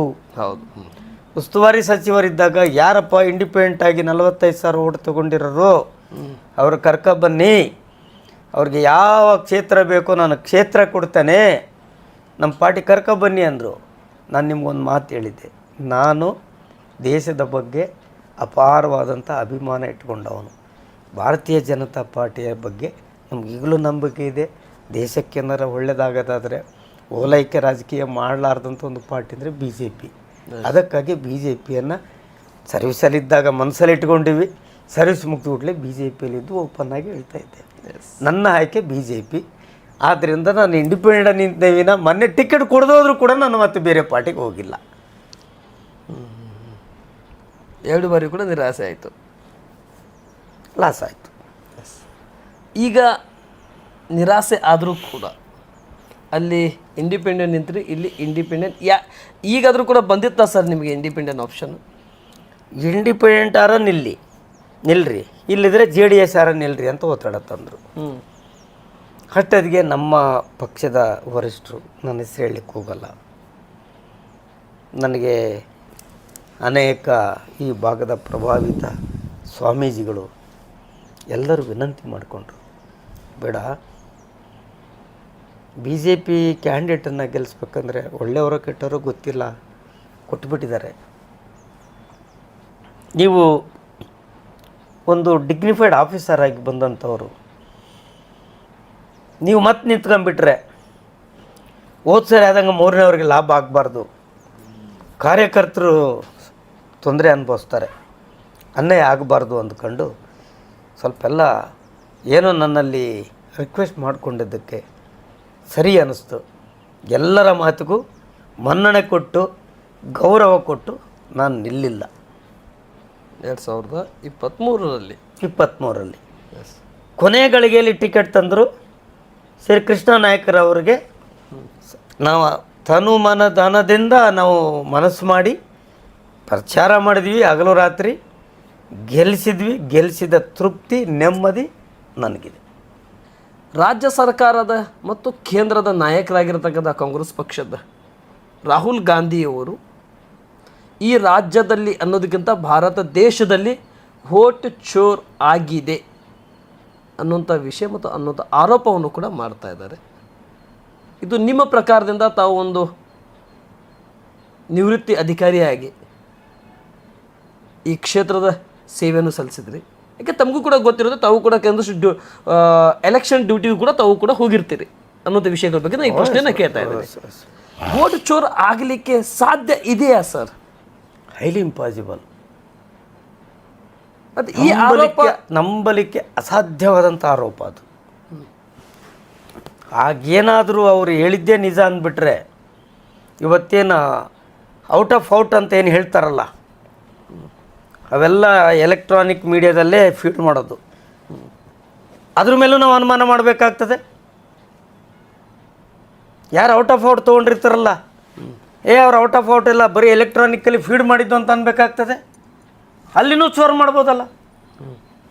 ನೋಡಿ, ಇಡೀ ಪ್ರಪಂಚದಲ್ಲಿ, ಕೇವಲ ಭಾರತದಲ್ಲೆಲ್ಲ ಇವತ್ತು ಇಷ್ಟು ಫಾಸ್ಟಾಗಿ ಬೆಳೀತಾ ಇದೆಯಲ್ಲ, ಅದರಲ್ಲೂ ಈಗಿನ ಒಂದು IT BT ಸಿಸ್ಟಮ್ನಲ್ಲಿ ಅದೊಂದು ಒಳ್ಳೆಯ ವ್ಯವಸ್ಥೆ. ಅದು ಆ ರೀತಿಯೆಲ್ಲ ನಾವು ಅನುಮಾನ ಮಾಡಬಾರ್ದು. ಅದಿದೆಯಲ್ಲ, ಹಾಗಾದರೆ ಕೆಲವು ರಾಜ್ಯಗಳೆಲ್ಲ ಅವರು ಒಳ್ಳೆ ಓಟ್ ತೊಗೊಂಡಿದ್ದಾರೆ, ಒಳ್ಳೆ ಸೀಟ್ ತೊಗೊಂಡಿದ್ದಾರೆ. ಇಲ್ಲಿಯೇ ನಮ್ಮ ಕರ್ನಾಟಕದಲ್ಲೇ 23ನೇ ಚುನಾವಣೆಯಲ್ಲೇ 136 ಸೀಟ್ಗಳನ್ನೇ ಗೆದ್ದಿದ್ದಾರೆ. ಅವರೇ ಎಕ್ಸ್ಪೆಕ್ಟ್ ಮಾಡಿರಲಿಲ್ಲ. ಅಲ್ಲಿ ಯಾವ ಓಟ್ ಚೋರಾಯ್ತು ಸ್ವಾಮಿ? ಯಾವ ರೀತಿ ಓಟ್ ಚೋರಾಯಿತು ಹೇಳಿ? ಓಟ್ ಚೋರ್ ಅನ್ನೋದಕ್ಕೆ ಏನಿದೆ? ಸ್ವಲ್ಪ ಆಧಾರ ಸಹಿತವಾಗಿ ಮಾತಾಡಬೇಕು, ಆಧಾರ ರಹಿತವಾಗಿ ಮಾತಾಡಬಾರ್ದು. ಹೌದಾ? ಅವರು ನಮ್ಮ ಲೋಕಸಭೆ ವಿರೋಧ ಪಕ್ಷದ ಒಂದು ನಾಯಕರಿದ್ದಾರೆ. ಕಾಂಗ್ರೆಸ್ಸಿನ ಒಂದು ಪರಮೋಚ್ಚ ಸ್ಥಾನದಲ್ಲಿ ಅವರು ಕೆಲಸ ಮಾಡಿದ್ದಾರೆ. ಈಗ ಅವ್ರಿಗೆ ಒಳ್ಳೆ ಗೌರವ ಇದೆ. ಅಂಥ ಗೌರವ ಸ್ಥಾನದಲ್ಲಿ ಇದ್ಕೊಂಡು ಸರ್ ಅವರು ಸೋತಾಗಿಂಥ ಆರೋಪಗಳನ್ನು ಮಾಡೋದು ಸರಿಯಲ್ಲ. ಸರ್ ಒಂದು ಸೆಕೆಂಡ್, ಎವಿಡೆನ್ಸ್ ಮುಖಾಂತರ ಬರ್ತಾ ಇದಾರಲ್ಲ ಸರ್ ಅವರು. ಬಿಹಾರದಲ್ಲಿ ಹಾಕಿರ್ತಕ್ಕಂಥ ವ್ಯಕ್ತಿಯ ಓಟು ಬೆಂಗಳೂರಿನಲ್ಲಿ ಬರ್ತಾ ಇದೆ, ಪೂನಾದಲ್ಲಿ ಬರ್ತಾ ಇದೆ. ಅವರು ವೋಟರ್ ಲೀಡ್ ತೋರಿಸಿ ಹೇಳ್ತಾರೆ, ವೋಟ್ ಆಗಿಲ್ಲ. ಹಾಗಾದ್ರೆ ಚುನಾವಣಾ ಆಯೋಗಕ್ಕೆ ವಿಡಿಯೋ ತೋರಿಸಿ ಅಂದ್ರೆ ನಾವು ವಿಡಿಯೋ ತೋರಿಸೋದು. ನಾನೀಗ ದಾವಣಗೆರೆಯಲ್ಲಿ ವೋಟರ್ ಲೀಸ್ಟ್ನಲ್ಲಿ ಅಲ್ಲಿಂದ ಡಿಲೀಟ್ ಮಾಡಿ ಇಲ್ಲಿ ವೋಟರ್ ಲೀಸ್ಟಲ್ಲಿ ಸೇರ್ಪಡೆ ಆಗಿದೆ. ಕೆಲವ್ರು ಏನು ಮಾಡ್ತಾರೆ, ಸಾರ್ವಜನಿಕರು, ಸಾಮಾನ್ಯ ಜನರು, ಅವರವ್ರ ಊರಲ್ಲಿ ವೋಟ್ ಇರ್ತದೆ. ಅವ್ರ ಹೊಟ್ಟೆಪಾಡಿಗಾಗಿ ನಗರ ಪ್ರದೇಶಗಳಲ್ಲಿ, ಅದು ಬೆಂಗಳೂರಿನಂಥ ಊರಿಗೆ ಹೆಚ್ಚೆಚ್ಚುನದಾಗಿ ಬರ್ತಾರೆ. ಮುಂಬೈನಂಥ ಊರುಗಳಿಗೆ ಹೋಗ್ತಾರೆ. ಇಲ್ಲಿ ಹೋದಾಗ ಇಲ್ಲಿ ವೋಟರ್ ಲಿಸ್ಟ್ನಲ್ಲಿ ಎನ್ರೋಲ್ ಮಾಡಿಸಿರ್ತಾರೆ, ಮುಂಬೈನಲ್ಲಿ ಮಾಡಿಸಿರ್ತಾರೆ, ಬಿಹಾರ್ನಲ್ಲಿ ಮಾಡಿಸಿರ್ತಾರೆ. ಅಲ್ಲಿ ವೋಟರ್ ಲೀಸ್ಟಲ್ಲಿ ಇದ್ದ ಕೂಡಲೇ ಆ ವೋಟಲ್ಲಿ ವೋಟ್ ಚಲಾವಣೆ ಆಗಿದೆಯೋ ಇಲ್ಲವೋ ಅನ್ನೋದು ನೋಡಿ ಮಾತಾಡಬೇಕೇ ವಿನ ವೋಟರ್ ಲೀಸ್ಟಲ್ಲಿ ಇದೆ ಅನ್ನೋದನ್ನು ನೀವು ಪರಿಗಣಿಸಿ ಆ ರೀತಿ ಮಾತಾಡಿದರೆ ತಪ್ಪು. ಹೌದಾ? ಇದೇ ರಿಲೇಟಿವ್ಸ್ ಆಗಿ ಸರ್, ಹೌದಾ ಸರ್, ಇದೇ ರಿಲೇಟಿವ್ಸ್ ಆಗಿ ನಾನೊಂದು ಕೊನೆ ಪ್ರಶ್ನೆ. ಚುನಾವಣಾ ಆಯೋಗಕ್ಕೆ ಈ ರಾಹುಲ್ ಗಾಂಧಿಯವರು ವೋಟ್ ಹಾಕಿರ್ತಕ್ಕಂಥವ್ರದ್ದು ವಿಡಿಯೋ ತೋರಿಸಿ ಅಂತ ಕೇಳಿದರು, ಜನರ ಮುಂದುಗಡೆ ಇಡಿ ಅಂತೇಳಿ. ಅವರು ಬಟನ್ ಒತ್ತಿದ್ದು ಬೇಡ, ಆದರೆ ಆ ಬಟನ್ ಹತ್ರ ಹೋಗುವವರಿಗೆ ಆ ಒಂದು ವಿಡಿಯೋ ತೋರಿಸಿ ಅಂತ ಹೇಳಿದರೆ ತಾಯಿಂದಿಯವರು ಮತ್ತು ಮಕ್ಕಳದು, ಸೊಸೆಯಂದಿರವ್ರದ್ದು ನಾವು ವಿಡಿಯೋ ತೋರಿಸೋದಿಲ್ಲ ಅಂತ ಚುನಾವಣಾ ಆಯೋಗ ಪ್ರಶ್ನೆ ಮಾಡ್ತೀವಿ ಸರ್. ಹಾಗಾದರೆ ಆಗಿಲ್ಲ ಅಂದರೆ ಅದಕ್ಕೊಂದು ಕಮಿಟಿ ರಚನೆ ಮಾಡಿ ಆದರೂ ಕೂಡ ಆ ವಿಡಿಯೋ ತೋರಿಸ್ಬೋದಲ್ಲ ಸರ್? ತಾಯಂದಿರದು ಮಕ್ಕಳದು ವಿಡಿಯೋ ತೋರಿಸೋದಿಲ್ಲ ಅಂತಂದರೆ ಹೊರಗಡೆ ಎಂತಂಥ ಅಶ್ಲೀಲವಾಗಿ ಚಿತ್ರಗಳನ್ನು ಬರ್ತಾ ಇದ್ದಾರೆ. ಅದಕ್ಕೆ ತಡೆ ಆಜ್ಞೆ ನೀಡ್ತಾ ಇಲ್ಲ, ಇದಕ್ಕೆಷ್ಟೇ ಆಗಿ ತಡೆ ಆಜ್ಞೆ ಸರ್ ಅನ್ನೋದು ಪ್ರಶ್ನೆ ಕೂಡ ಬಂದಿದೆ ಸರ್. ಅಲ್ಲ, ಅದು ನೋಡಿ, ಈ ಚುನಾವಣಾ ಆಯೋಗ ಅಂತಂದರೆ ಅದೊಂದು ಸ್ವಾಯತ್ತದ ಸಂಸ್ಥೆ. ಈ ರೀತಿ ಒಬ್ಬರು ಮಾಹಿತಿ ಕೇಳಿದ ಕೂಡಲೇ ಎಲ್ಲ ಕುಟ್ಕೊಂಡು ಹೋಗ್ಬಿಟ್ರೆ, ಎಲ್ಲದಕ್ಕೂ ಸಮಿತಿ ಮಾಡ್ತಾ ಹೋಗ್ಬಿಟ್ರೆ ನೀವು ಎಲ್ಲ ತಲೆಬುರುಡೆ ಕೇಸ್ ಆಗ್ತದೆ, ವೇಸ್ಟ್ ಆಫ್ ಟೈಮ್ ಆಗ್ತದೆ, ವೇಸ್ಟ್ ಆಫ್ ಎನರ್ಜಿ ಆಗ್ತದೆ, ವೇಸ್ಟ್ ಆಫ್ ಮನಿ ಆಗ್ತದೆ ಅಂತ ನನ್ನ ಅಭಿಪ್ರಾಯ. ಓಕೆ ಸರ್, ಸರಿ. ಈ ರಾಜ್ಯ ಸರ್ಕಾರ EVM ಬದಲವಾಗಿ ಬ್ಯಾಲೆಟ್ ಪೇಪರ್ ಬರಬೇಕಂತ ಹೇಳ್ತಾ ಇದ್ದಾರೆ. ಇದ್ರ ಬಗ್ಗೆ ತಾವೇನು ಹೇಳ್ತೀರಾ ಸರ್? ನೋಡಿ, ಬ್ಯಾಲೆಟ್ ಪೇಪರು ಒಂದು ಕಾಲದಲ್ಲಿ ಈ ಮ್ಯಾನ್ಯುವಲ್ ಸಿಸ್ಟಮ್ ಇದ್ದಾಗಿತ್ತು. ಇವತ್ತು ಯಾವುದೇ ಕೆಲಸಕ್ಕೂ ಲೇಬರ್ ಸಿಗಲಾರ್ದ ಕಾಲ ಇದು. ಹೌದು, ಒಂದು ಸಣ್ಣ ಕೂಲಿ ಕೆಲಸಕ್ಕೆ ಲೇಬರ್ಸ್ ಸಿಗಲಾರ್ದಂಥ ಪರಿಸ್ಥಿತಿಯಲ್ಲಿ ಪುನಃ ಬ್ಯಾಲೆಟ್ ತೆರಬೇಕು ಅನ್ನೋದು ಅವರ ಹಠಮಾರಿತನದ ಒಂದು ಡಿಸಿಷನ್ನೇ ವಿನಃ ಬುದ್ಧಿವಂತರ ನಿರ್ಧಾರ ಅಲ್ಲ ಅಂತ ಸ್ಪಷ್ಟವಾಗಿ ಹೇಳ್ತಾರೆ. Yes, okay sir. ನನ್ನ ಡೆವಲಪ್ಮೆಂಟ್ ಕಡೆ ಕೇಂದ್ರ ಮತ್ತು ರಾಜ್ಯ ನನ್ನ ಕೊನೆಯ ಪ್ರಶ್ನೆ ಸರ್. ಸರಿ ಸರ್, ತಾವು 9 ವರ್ಷದಿಂದ ಭಾರತೀಯ ಜನತಾ ಪಕ್ಷದಲ್ಲಿ ಈ ಕ್ಷೇತ್ರದಲ್ಲಿ ತಾವು ಕಾರ್ಯನಿರ್ವಹಿಸ್ತಾ ಇದ್ದೀರಿ ಮತ್ತು PT ಪರಮೇಶ್ವರ್ನು ಕೂಡ ತಾವು ನೋಡಿದ್ರಿ, ಚಂದ್ರ ನಾಯಕ್ ಅವ್ರನ್ನೂ ಕೂಡ ನೋಡಿದ್ರಿ, ಕೃಷ್ಣ ನಾಯಕ್ ಅವ್ರನ್ನೂ ಕೂಡ ತಾವು ನೋಡಿದ್ರಿ. ಈ ಕ್ಷೇತ್ರದಲ್ಲಿ ಕೇಂದ್ರ ಸರ್ಕಾರದಿಂದ ಬಂದಿರತಕ್ಕಂಥ ಡೆವಲಪ್ಮೆಂಟ್ ವಿಷಯಗಳನ್ನು ಯಾವ್ಯಾವ ಪ್ರಾಜೆಕ್ಟನ್ನು ಹೂವಿನ ಹಡಗಲಿಗೆ ಬಂದಿದ್ದಾವೆ, ಈ ರಾಜ್ಯ ಸರ್ಕಾರ ಬಂದಾಗಿಂದ ಅಂದರೆ ಇದಕ್ಕೆ ಹಿಂದಗಡೆ ತಾವು ರಿಟೈರ್ಮೆಂಟ್ ಆಗಿ ಪಕ್ಷ ಜಾಯ್ನಿಂಗ್ ಆಗಬೇಕಾದ್ರೆ ಇದು ಕಾಂಗ್ರೆಸ್ ಸರ್ಕಾರ, ಸಿದ್ದರಾಮಯ್ಯ ಸರ್ಕಾರ ಆಗಿತ್ತು, ನಂತರ ಮೈತ್ರಿ ಸರ್ಕಾರ ಆಗಿತ್ತು, ನಂತರ BJP ಸರ್ಕಾರ ಬಂತು, ಈಗೂ ಕೂಡ ಕಾಂಗ್ರೆಸ್ ಸರ್ಕಾರ ಇದೆ. ಹತ್ತಿರ ತಾವು 3 ಸರ್ಕಾರವನ್ನು ತಾವು ನೋಡಿದಿರಿ. ಒಂದು BJP ಸರ್ಕಾರ, 2 ಕಾಂಗ್ರೆಸ್ ಸರ್ಕಾರ, 1 ಮೈತ್ರಿ ಸರ್ಕಾರ, 4 ಸರ್ಕಾರವನ್ನು ನೋಡಿದ್ರಿ. ಯಾರ್ದು ಅತಿ ಹೆಚ್ಚು ಡೆವಲಪ್ಮೆಂಟ್ ಈ ಕ್ಷೇತ್ರಕ್ಕೆ ಹಡಗಲಿಕ್ಕೆ ಬಂದಿದೆ 2.5 ವರ್ಷದಿಂದ ಗ್ಯಾರಂಟಿ ವಿಷಯದಲ್ಲಿ ಜನಸಾಮಾನ್ಯರ ಒಪಿನಿಯನ್ಗಳನ್ನು ಮತ್ತು ನೀವು ಕ್ಷೇತ್ರಕ್ಕೆ ಭೇಟಿ ಕೊಟ್ಟಿರ್ತಕ್ಕಂಥ ಸಂದರ್ಭದಲ್ಲಿ ಜನಸಾಮಾನ್ಯರು ಏನು ಮಾತಾಡ್ತಾ ಇದ್ದಾರೆ? ನೋಡಿ ಸ್ವಾಮಿ, ನಾನು ಅಧಿಕಾರದಲ್ಲಿದ್ದಾಗಲೂ ನೋಡಿದ್ದೇನೆ, ರಾಜಕೀಯಕ್ಕೆ ಬಂದಮೇಲೂ ನೋಡಿದ್ದೇನೆ. ಅಭಿವೃದ್ಧಿ ಅನ್ನೋದು ಏನಾದರೂ ಜನರು ಕಂಡಿದ್ದಾರಂದರೆ ಕಾಂಗ್ರೆಸ್ಸೇತರ ಸರ್ಕಾರಗಳು ಬಂದಾಗ ಮಾತ್ರ. ನಿಸ್ಸಂಶಯವಾಗಿ ಹೇಳ್ತಾರೆ, ಕಣ್ಣಿಗೆ ಕಾಣುವಂಥ ಕೆಲಸ ಆಗಿದ್ದರೆ ಅದು ಕಾಂಗ್ರೆಸ್ಸೇತರ ಸರ್ಕಾರ ಬಂದಮೇಲೆ. ಈಗ ಅವರವರು ಅಲ್ಲೊಂದು ಇಲ್ಲೊಂದು ಮಾಡಿರ್ಬೋದು, ಬಟ್ ಅತಿ ಹೆಚ್ಚಿನ ಅಭಿವೃದ್ಧಿ ಆಗಿರೋದಂತಂದರೆ ಈ ಕ್ಷೇತ್ರದಲ್ಲಿ ಈ ಹಿಂದಿನ ನಮ್ಮ BJP ಸರ್ಕಾರ ಬಂದಾಗ ಹೆಚ್ಚಿಗೆ ಆಗಿದೆ ವಿನಃ ಕಾಂಗ್ರೆಸ್ ಸರ್ಕಾರ ಬಂದಾಗ ಹೆಚ್ಚಿನ ರೀತಿಯಲ್ಲಿ ಪ್ರಗತಿಗಳು ಆಗಿಲ್ಲ ಅನ್ನೋದಂತ ನಾನು ನಿಸ್ಸಂದೇಹವಾಗಿ ಹೇಳ್ತೇನೆ. ಗ್ಯಾರಂಟಿ ಬಗ್ಗೆ ಜನ ಏನು ಮಾತನಾಡ್ತಾ ಇದ್ದಾರೆ? ನೋಡಿ, ಈಗ ಆಲ್ರೆಡಿ ಗ್ಯಾರಂಟಿಗಳು ಬಂದುಬಿಟ್ಟಿದ್ದಾವೆ. ಕೆಲವರು ಹೆಣ್ಮಕ್ಳು ಅತೀ ಅವಲಂಬಿತರು, ಇನ್ಕಮ್ ಮೇಲೆ ಅವಲಂಬಿತರಿಗೆ ಬಸ್ಸು ಸಹಜವಾಗಿ ಮಹಿಳೆಯರು ನಮ್ಗೆ ಅನುಕೂಲ ಆಗಿದೆ ಅಂತ ಹೇಳ್ತಾರೆ. ಇನ್ನು ಕರೆಂಟ್ ಬಿಲ್ಲನ್ನು ನೀವು ಎಲ್ಲರಿಗೂ ಸಾರಾಸಟ್ಟಾಗಿ ಫ್ರೀ ಮಾಡಿದರೆ ಅಲ್ಲಿನೂ ಕೂಡ ಕೆಲವ್ರಿಗೆ ಮಾತ್ರ ಫ್ರೀ ಮಾಡಬೇಕಿತ್ತು. ಬಸ್ಸನ್ನು ಎಲ್ಲ ಹೆಣ್ಮಕ್ಳಿಗೆ ಮಾಡಬಾರ್ದಾಗಿತ್ತು. ಇರಲಿ, ಉತ್ತಮಸ್ಥರು ದುಡ್ಡು ಕೊಟ್ಟು ಹೋಗ್ತಾರೆ, ಉತ್ತಮ ಇಲ್ಲದವರು ಅದರಲ್ಲಿ ಉಪಯೋಗಿಸ್ತಾರೆ. ಇನ್ನು ಕಮ್ಮಿಂಗ್ ಟು ನಿಮ್ಮದು ಪವರ್ ಬಿಲ್, ಎಲ್ರಿಗೂ ಅದನ್ನೊಂದು ಕಾಮನ್ ಪ್ಯಾರಾಮೀಟರ್ ಟೈಪ್ ಮಾಡಬಾರ್ದು. ಅದೇ ರೀತಿಯಲ್ಲಿ ಎಷ್ಟು ಜನರು ಮನೆ ಒಡತಿಗೆ ಪ್ರಾಮಾಣಿಕವಾಗಿ ಇವ್ರು ಕೊಡ್ತಾರೆ ನೋಡ್ರಿ. ನಿಜವಾಗ್ಲೂ ಸರ್ವೆ ಮಾಡಿ ನೀವು, ಎಷ್ಟು ಜನ ಮನೆ ಒಡತಿಯರಿದ್ದಾರೆ, ಎಷ್ಟು ಜನರಿಗೆ ಕೊಡ್ತಾರೆ. ಸುಮ್ಮನೆ ಇದೆಲ್ಲ ಚೀಪ್ ಪಾಪ್ಯುಲಾರಿಟಿಗೆ ಓಟ್ ತೆಗೆದುಕೊಳ್ಳುವ ದೃಷ್ಟಿಯಿಂದ ಭಾಷಣ ಮಾಡಲಿಕ್ಕೆ ಮಾತ್ರ ಇವನ್ನೆಲ್ಲ ಸೀಮಿತ ಮಾಡಿ ಈ ನಮ್ಮ ರಾಜ್ಯದ ಒಂದು ಅತ್ಯಂತ ಇನ್ಕಮ್ ಇರುವಂಥ ರಾಜ್ಯವನ್ನು ಇವತ್ತು ಅಭಿವೃದ್ಧಿ ಶೂನ್ಯ ರಾಜ್ಯವನ್ನಾಗಿ ಮಾಡಿದ್ದಾರೆ ಸ್ವಾಮಿ. ಡೆವಲಪ್ಮೆಂಟ್ ವರ್ಕಿಗೆ ದುಡ್ಡಿಲ್ಲ. ಇವತ್ತು ಕೆಲವು ಒಂದು ಸಹಾಯ ಮಾಡಿ 10 ಡಿಸ್ಅಡ್ವಾಂಟೇಜಸ್ ಕಣ್ಣೆರಳು ನೋಡ್ತೇವೆ. ಮಳೆಗಾಲದಲ್ಲಿ ಗುಂಡಿಗಳು ಬಿದ್ದಿದೆ, ಬಾವಿಗಳಾಗಿದೆ, ಒಂದು ಮಣ್ಣು ಹಾಕ್ಲಿಕ್ಕೆ ದುಡ್ಡಿಲ್ಲ ಸ್ವಾಮಿ, ಮಣ್ಣು ಹಾಕ್ಲಿಕ್ಕೆ ದುಡ್ಡಿಲ್ಲ. ರಸ್ತೆಗಳು ಒಂದು ಪಾಟ್ ಹೋಲ್ಸ್ ತುಂಬಕ್ಕಾಗಿಲ್ಲ. ಅದರಲ್ಲೇ ದೊಡ್ಡ ದೊಡ್ಡ ವೆಹಿಕಲ್ ಓಡಾಡ್ತವೆ, ಸಣ್ಣ ಸಣ್ಣ ವೆಹಿಕಲ್ಲು, ಟೂ ವೀಲರು, ಸೈಕಲ್ಗಳು, ಪಾದಯಾತ್ರಿಗಳಿಗೆ ಎಷ್ಟು ತ್ರಾಸಾಗುತ್ತೆ. ಉದಾಹರಣೆಗೆ ಇಲ್ಲಿ ನಮ್ಮ ಕ್ಷೇತ್ರದಲ್ಲಿ ಮೈಲಾರಕ್ಕೆ ನಮ್ಮ ಕ್ಷೇತ್ರದಲ್ಲಿದೆ, ಪಾದಯಾತ್ರೆ ಮಾಡ್ತಾರೆ. ನಮ್ಮ ಪಕ್ಕದ ಅಗ್ರಿಬೊಮ್ಮನಹಳ್ಳಿ ತಾಲೂಕಲ್ಲಿ ಕೊಟ್ಟೂರು ದೊಡ್ಡ ರಥೋತ್ಸವ ಆಗ್ತದೆ, ಎಲ್ಲರಿಗೂ ಗೊತ್ತಿದೆ. ನೀವು ನಂಬೋದಿಲ್ಲ ಸ್ವಾಮಿ, ಹೆಣ್ಣು ಮಕ್ಕಳು ಬಂದು ನಮ್ಮನ್ನು ರಿಕ್ವೆಸ್ಟ್ ಮಾಡ್ಕೊಳ್ತಾರೆ, ಸಾರ್ ಆ ಪಾದಯಾತ್ರೆ ಟೈಮಲ್ಲಿ ನಮ್ಮವೆಲ್ಲ ಕಾಲು ಕಿತ್ತೋಗಿದ್ದಾವೆ, ನೋವು ಬಂದಿದೆ, ಫಸ್ಟ್ ಟೈಮ್ ಯಾವುದಾದ್ರೂ ಪ್ರೆಷರ್ ಮಾಡಿ ಆ ರೋಡ್ ರಿಪೇರಿ ಮಾಡ್ಸೋಕ್ಕೆ ನೀವು ಸ್ವಲ್ಪ ಪ್ರಯತ್ನ ಮಾಡಿರಿ ಅಂತ ನಮ್ಮ ಹತ್ರ ಅಧಿಕಾರ ಇಲ್ಲ ಅಂತ ನಾವು ಅಸಹಾಯಕತನವನ್ನು ತೋರಿಸಿದ್ದೇವೆ. ಇದು ಬೇಕಾ ಸ್ವಾಮಿ? ದೇಶದಲ್ಲಿ ಅತಿ ಹೆಚ್ಚು ಇನ್ಕಮ್ ಇರುವಂಥ ರಾಜ್ಯಗಳಲ್ಲಿ ನಮ್ಮದು 2ನೇ ಸ್ಥಾನದಲ್ಲಿದೆ. ಅಷ್ಟೆಲ್ಲ ಆದಾಯ ಇದ್ದರೂ ಕೂಡ ನಾವು ಗ್ಯಾರಂಟಿ ನೆಪದಲ್ಲಿ ಅಭಿವೃದ್ಧಿ ಶೂನ್ಯ ರಾಜ್ಯವನ್ನಾಗಿ ಮಾಡಿದರೆ ಜನರಂತೂ ತಾತ್ಕಾಲಿಕವಾಗಿ ಸುಮ್ಮನೆ ಇರ್ಬೋದು, ಆ ಭಗವಂತಂತೂ ಕ್ಷಮೆ ಕೊಡಲ್ಲ. Yes sir. ಸರಿ ಸರ್, 2023ರಲ್ಲಿ ಕೂಡ ತಾವು ಟಿಕೆಟ್ ಪ್ರಯತ್ನ ಪಟ್ಟರೆ, ಹೌದು, ಆವಾಗ ಕೊನೆಯ ಹಂತದಲ್ಲಿ ಬಂದು ನಿಮ್ಮ ಟಿಕೆಟನ್ನು ಚೇಂಜ್ ಆಯಿತು.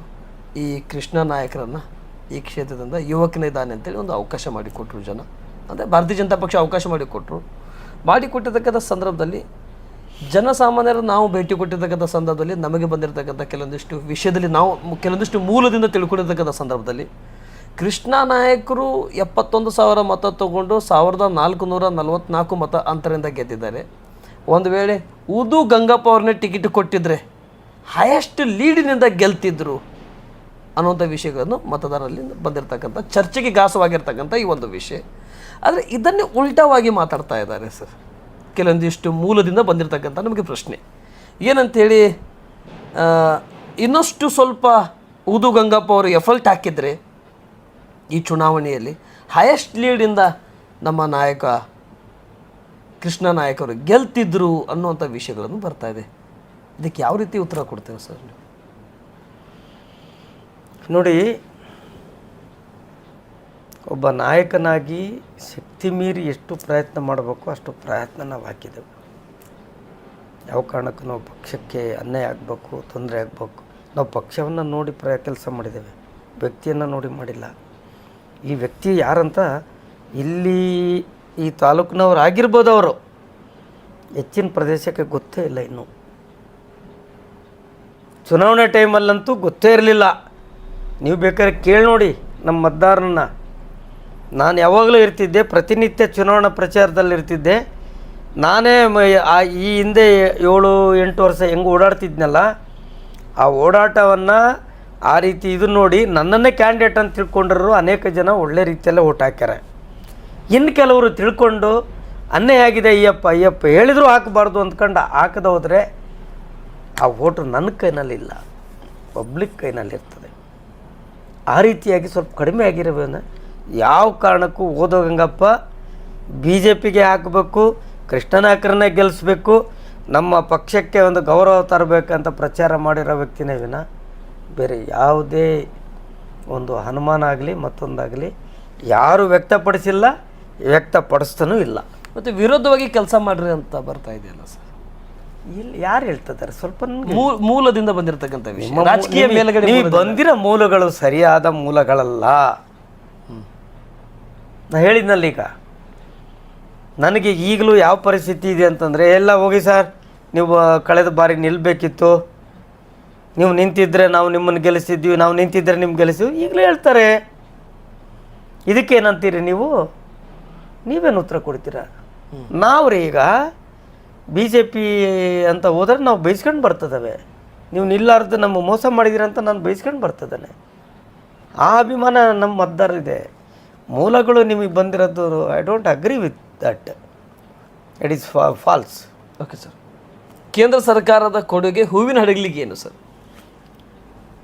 ಕೇಂದ್ರ ಸರ್ಕಾರದ ಯೋಜನೆಗಳು ನಿಮಗೆಲ್ಲ ಗೊತ್ತಿರುವಂತೆ ಡೈರೆಕ್ಟಾಗಿ ಎಲ್ಲಿ ಕಾಣೋದಿಲ್ಲ. ಈಗ ನೀವು ಅಕ್ಕಿ ಕೊಡುವಂಥ ಯೋಜನೆ ಕೇಂದ್ರ ಸರ್ಕಾರದೇ ಇದೆ. 5 kg ಕೊಡ್ತಿದ್ದಾರೆ, ಅದನ್ನೇ ಕೊಟ್ಟಿದ್ದಾರೆ. ಈಗ 10 kg ಅಂತಂದ್ರೆ ಅದು ಸರಿಯಾಗಿ ಸಮರ್ಪಕವಾಗಿಲ್ಲ. ಕೇಂದ್ರ ಸರ್ಕಾರದ ಯೋಜನೆ ಜನರಿಗೆ ಮುಟ್ಟುತ್ತೆ. ಬಟ್ ಏನು ಮಾಡ್ತಾರೆ ರಾಜ್ಯ ಸರ್ಕಾರ, ನಾನು ಕೊಡ್ತೇನೆ ಅಂತ ಬಿಂಬಿಸ್ಕೊಳ್ತಾರೆ. ಅಲ್ಲಿ ಕೇಂದ್ರ ಸರ್ಕಾರದ್ದು ಸೈಲೆಂಟ್ ಮಾಡಿಡ್ತಾರೆ. ಇದೇ ರೀತಿಯಲ್ಲಿ ಕೇಂದ್ರ ಸರ್ಕಾರದ ಒಂದಲ್ರಿ, ಅನೇಕ ರೀತಿಯ ಯೋಜನೆಗಳನ್ನು ನೀವು ಉದಾಹರಣೆಗೆ ಸಾಲ ಕೊಡೋದಿರ್ಬೋದು, ವಿಶ್ವಕರ್ಮ ಯೋಜನೆ ಇತ್ತೀಚೆಗಿರ್ಬೋದು, ಅವೆಲ್ಲ ಭಾಳ ವ್ಯಾಪಕವಾಗಿ ಕೊಟ್ಟಿದ್ದಾರೆ. ಬಟ್ ನೇರವಾಗಿ ಗೊತ್ತಾಗಲ್ಲ ಅದು. ಸರಿ, ಓಕೆ. ಮುದ್ರಾ ಯೋಜನೆ ಎಷ್ಟು ಜನರಿಗೆ ಅವಕಾಶ ಇದೆ, ಅದೆಲ್ಲ ಕೇಂದ್ರ ಸರ್ಕಾರದ್ದೇ. S, okay. ನನ್ನ ಕೊನೆ ಪ್ರಶ್ನೆ, ಅದಕ್ಕಿಂತ ಪೂರ್ವಕವಾಗಿ ಒಂದು ಪ್ರಶ್ನೆ ಕೇಳಲಿಕ್ಕೆ ಇಷ್ಟಪಡ್ತಾ ಇದ್ದೀನಿ. ಏನಂತಂದರೆ, ಭಾರತೀಯ ಜನತಾ ಪಕ್ಷದಲ್ಲಿ ತಾವು ಬಾಲ್ಯದಿಂದನೇ ನಿಮಗೆ ಭಾರತೀಯ ಜನತಾ ಪಕ್ಷ ಅಂದರೆ ಅಷ್ಟು ಪ್ರೀತಿ ವಿಶ್ವಾಸ. ಭಾರತೀಯ ಜನತಾ ಪಕ್ಷದಿಂದ ಟಿಕೆಟ್ ಸಿಕ್ಕಿಲ್ಲ ಅಂತೇಳಿ ಇಂಡಿಪೆಂಡೆಂಟ್ ಆದರೆ 23ರಲ್ಲಿ ತ್ಯಾಗ ಮಾಡಿದರೆ ತಮ್ಮ ಅಭ್ಯರ್ಥಿಯನ್ನು ಗೆಲ್ಲಿಸ್ಕೊಂಬರೋದ್ರಲ್ಲಿ ತನೋಮನದಿಂದ ತಾವು ಕೆಲಸ ಮಾಡಿದ್ರಿ. ಆದರೆ ಇದರ ಪೂರ್ವಕವಾಗಿ ಈಗ ಸದ್ಯ ನಡೀತಾ ಇರುವಂಥ ಗದ್ದಲದ ಸಂದರ್ಭದಲ್ಲಿ ಒಂದು ಪ್ರಶ್ನೆ ಶಾರ್ಟಾಗಿ ಕೇಳಲಿಕ್ಕೆ ಇಷ್ಟಪಡ್ತಾ ಇದ್ದೇನೆ ಸರ್. ನಾನು ಭಾರತೀಯ ಜನತಾ ಪಕ್ಷ ನಿಜವಾಗ್ಲೂ ಕೂಡ ಮುಸ್ಲಿಮ್ಸ್ರ ವಿರೋಧಿ ಇದೆಯಾ ಸರ್? ಇಲ್ಲ. ನನ್ನ ಮೊದಲನೇ ಪ್ರಶ್ನೆ. ಇದರಲ್ಲೇ 2-3 ಪ್ರಶ್ನೆ ಕೇಳ್ತಾ ಇದ್ದೇನೆ. ಭಾರತೀಯ ಜನತಾ ಪಕ್ಷ ಈ ಪ್ರಚೋದನಕಾರಿ ಕೆಲಸಗಳನ್ನು ಮಾಡ್ತಾ ಇದೆಯಾ? ಮದ್ದೂರಲ್ಲಿ ಆಗಿರ್ತಕ್ಕಂಥ ವಿಷಯಗಳನ್ನಾಗಿರಲಿ, ಶಿವಮೊಗ್ಗದಲ್ಲಿ ಆಗಿರ್ತಕ್ಕಂಥ ವಿಷಯಗಳನ್ನಾಗಿರಲಿ, ಈ ಬೇರೆ ಬೇರೆ ಕಡೆ ನಡೀತಂಥ ವಿಷಯದಲ್ಲಿ ನಿಜವಾಗ್ಲೂ ಭಾರತೀಯ ಜನತಾ ಪಕ್ಷ ಜಾತ್ಯತೀತವಾದಂಥ ಪಕ್ಷನ ಅಥವಾ ಹಿಂದೂಗಳ ಪಕ್ಷನ ಅಥವಾ ಯತ್ನಾಳ್ ಅವರು ಹೇಳ್ತಾರಂಥ ವಿಷಯ ಮುಸ್ಲಿಮ್ಸ್ ಹುಡುಗಿಯರನ್ನ ಮದುವೆ ಆದರೆ 5 ಲಕ್ಷ ರೂಪಾಯಿ ಕೊಡ್ತೇನೆ ಅನ್ನೋದು, ಪ್ರಮೋದ್ ಮುತಾಲಿಕ್ ಅವರು ಹೇಳ್ತಾರಂಥ ಪ್ರಶ್ನೆ, ಮುಸ್ಲಿಮ್ಸ್ ಅವರು ಉದ್ದಕ್ಕೆ ಮಕ್ಕಳು ಹಡಿತಾರೆ ಅನ್ನೋಂಥ ವಿಷಯಗಳನ್ನು, ಇದರಲ್ಲಿ ಇದು ಭಾರತೀಯ ಜನತಾ ಪಕ್ಷ ಇನ್ವಾಲ್ವ್ ಇದೆಯಾ ಸರ್? ಇದರಲ್ಲಿ ನೋಡಿ, ಬಾಬಾ ಸಾಹೇಬ್ ಅಂಬೇಡ್ಕರ್ ಅವರು ನಮಗೆ ಸಂವಿಧಾನವನ್ನು ಕೊಟ್ಟಂಥವ್ರು. ಬಾಬಾ ಸಾಹೇಬ್ ಅಂಬೇಡ್ಕರ್ ಅವರನ್ನು ಕೂಡ ಪರಿಗಣಿಸಲಿಲ್ಲ ಸ್ವಾತಂತ್ರ್ಯ ವಿಭಜನೆ ಟೈಮ್ನಲ್ಲಿ. ಅವ್ರು ಹೇಳಿದರು, ಯಾವುದೇ ಕಾರಣಕ್ಕೆ ಪಾಕಿಸ್ತಾನವನ್ನು ಭಾರತದಿಂದ ನೀವು ಸಪ್ರೇಟ್ ಮಾಡಬೇಡಿ ಅಂತ ಹೇಳಿದ್ದಾರೆ. ಬಾಬಾ ಸಾಹೇಬ್ ಅಂಬೇಡ್ಕರ್ ಅವರು, ಬಾಬಾ ಸಾಹೇಬ್ ಅಂಬೇಡ್ಕರ್ ಅವ್ರದ್ದು ಹೇಳಿದ್ದು.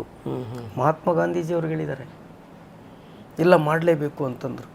ಮಾಡಿ ಸ್ವಾಮಿ, ಮಾಡೋದಾದರೆ ನೀವು ಇಲ್ಲಿ ಎಲ್ಲ ಮುಸ್ಲಿಮರನ್ನು ಅಲ್ಲಿಗೆ ಕಳಿಸ್ರಿ, ಅಲ್ಲಿ ಪುನರ್ವಸತಿ ಕೊಡಿ ಅವ್ರಿಗೆ, ಅಲ್ಲಿ ಹಿಂದೂಗಳನ್ನು ಇಲ್ಲಿಗೆ ತಗೊಬನ್ನಿ.